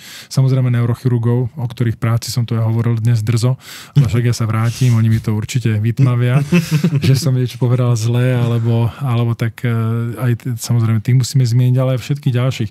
Napríklad hovoríme aj študentom medicíny, že napríklad ortopéd je dôležitou súčasťou tímu, ktorý pečuje o neurodegeneráciu, lebo on keď správne zavčasu vymení tú kyčel, tak ten pacient práve nabehne zase na tú fyzickú aktivitu, ale keď má zle to koleno bol kyčel, tak on není schopný. Môže cvičiť síce niečo v sede bazálne, takže je to vlastne veľmi široké. Potrebujeme spoluprácu so všetkými, aj s internistami, proste kompenzovať tých pacientov dobre, čo sa týka liečby tlaku, čo sa týka liečby všetkých kardiologických ochorení a podobne. Takže je to vlastne celá tá veľká skupina ľudí, ktorí sa vlastne podieľajú, niekedy ani nevedia, že vlastne vstupujeme, komunikujeme o liekoch, či to môžu užívať a podobne, takže aj nepriamo sa zúčastňujú, takže tých chcem vlastne všetkých týchto kolegov vyzdvihnúť. Potom aj tých pacientov, ktorí sú aktívni, aj pacientov, ktorí si organizujú pingpongové turnaje, bowlingové turnaje, cestujú do zahraničia, kde sa zúčastňujú takýchto medzinárodných zápolení športových a podobne. Takže takých pacientov, ktorí sa takto organizujú a sú aktívni, tých chcem pochváliť, lebo často vypadajú veľmi dobre. Nie je to pre každého, niekto sa proste nerád združuje. My to naprosto akceptujeme, tak ten, keď je sám fyzicky niekde aktívny, tak sme radi. Ale potom aj pacientov, ktorí sa práve spolu združujú, absolvujú spolu rôzne cvičenia, niekedy také pobyty športové a tak ďalej, tak tým ako chcem vyzdvihnúť takto, ak môžem, že to je... A rodiny, no tie rodiny niektoré sú už fantastické, niektoré rodiny to nechápu. To vidíte niekedy, že tá rodina sa chce zbaviť toho pacienta. To už od prvého chvíle vidíte, jak teraz ten niekedy partner, to je niekedy až skutočne srdcervúce, jak vidíte, jak vám hovorí a jak ako šijú do toho pacienta, my im to vysvetľujeme a tak ďalej. Ale to je len malá časť, tá veľká časť sú fantastické tie rodiny. Tí robia prvé, posledné pre tých pacientov. Ten pacient povie, sa má dobre do termálov, tak oni ho teraz vozia do termálov 2-krát za rok, pečujú o ňoho a na dovolenky a proste úplne 100%. Tak je to fantastické. Niekedy si myslíme tak ako gendrovo nevyrovnanie, že to teda budú tie ženy pečovať, ale zďaleka to tak nie je vždy. Sú niektorí muži, ktorí sú ako vynikajúci, že teda vzorne sa starajú, preberajú tú péči o tie manželky a o tie rodiny a tak ďalej. Takže tých chcem ako pochváliť alebo vyzdvihnúť aj týchto rodinných príslušníkov, ktorí sú zapojení. Nie sú teda všetci, ale ako drvivá väčšina áno. A to je potom super, ta spolupráce, to se potom jako ľahko lieči. Mě teďka ještě napadá, jestli nemáte třeba nějaké doporučení, pokud, protože jsme si povídali, že ta informovanost o těch metodách je relativně malá, menší, než byste si představoval. Je nějaký kanál, nějaký zdroj, webová stránka, kde ať už budu pacient nebo rodinný příslušník, se můžu nějaké tyhle ty informace dozvědět? Je teda tento Expi.cz, potom je jak na Parkinsona.cz, to je stránka, ktorú vlastne sprostredkovala jedna z tých pacientských organizácií, ktorá sa nazýva Parkinson Help, ktorá vlastne umožňuje priamo si vybrať niektoré centrum ku konzultácii aj bez nejakých ako ďalších náležitostí. Potom existuje ešte druhá pacientská organizácia Spoločnosť Parkinson, ktorá vlastne sa venuje hlavne tiež tomu združovaniu a tej spolkovej činnosti a hlavne takým tým rekondičným pobytom a tak ďalej. Takže tu môžem tiež doporučiť. No a potom, keď ten pacient má proste problém, tak je možné obrátiť sa rovno na niektoré z tých 3 centier. Riešime to bežne, niekoľkokrát za týždeň príde mail a snažíme sa komunikovať. A už keď ten pacient pošle dokumentáciu, to niektorému rovno napíšem, áno, výborne, tak príďte, mrkneme sa na to. Prípadne ho skúsime nasmerovať, keď je to nejaká veľká vzdialenosť, alebo si myslíme, že to ešte není na to, aby sa zvážila niektorá z týchto metód na niektorého z kolegov, ktorí sa tomu venujú a podobne. Dobře. Super. Pane docente, moc děkujeme za váš čas. Víme, že váš kalendář je docela nabitý, takže si toho moc vážíme. Děkujeme za vyčerpávající informace o Parkinsonově chorobě a o neurologii vůbec. No a rádi bych vám popřál, ať se vám daří a v neposlední řadě příjemnou cestu do Brna. Ďakujem veľmi pekne, ďakujem za pozvanie. Som rád, že ste ma pozvali, že som mohol takto prehovoriť, snad to bude užitočné pre niekoho. Určitě bude. Děkujeme. Moc děkujeme. Mějte se hezky. Nashledanou.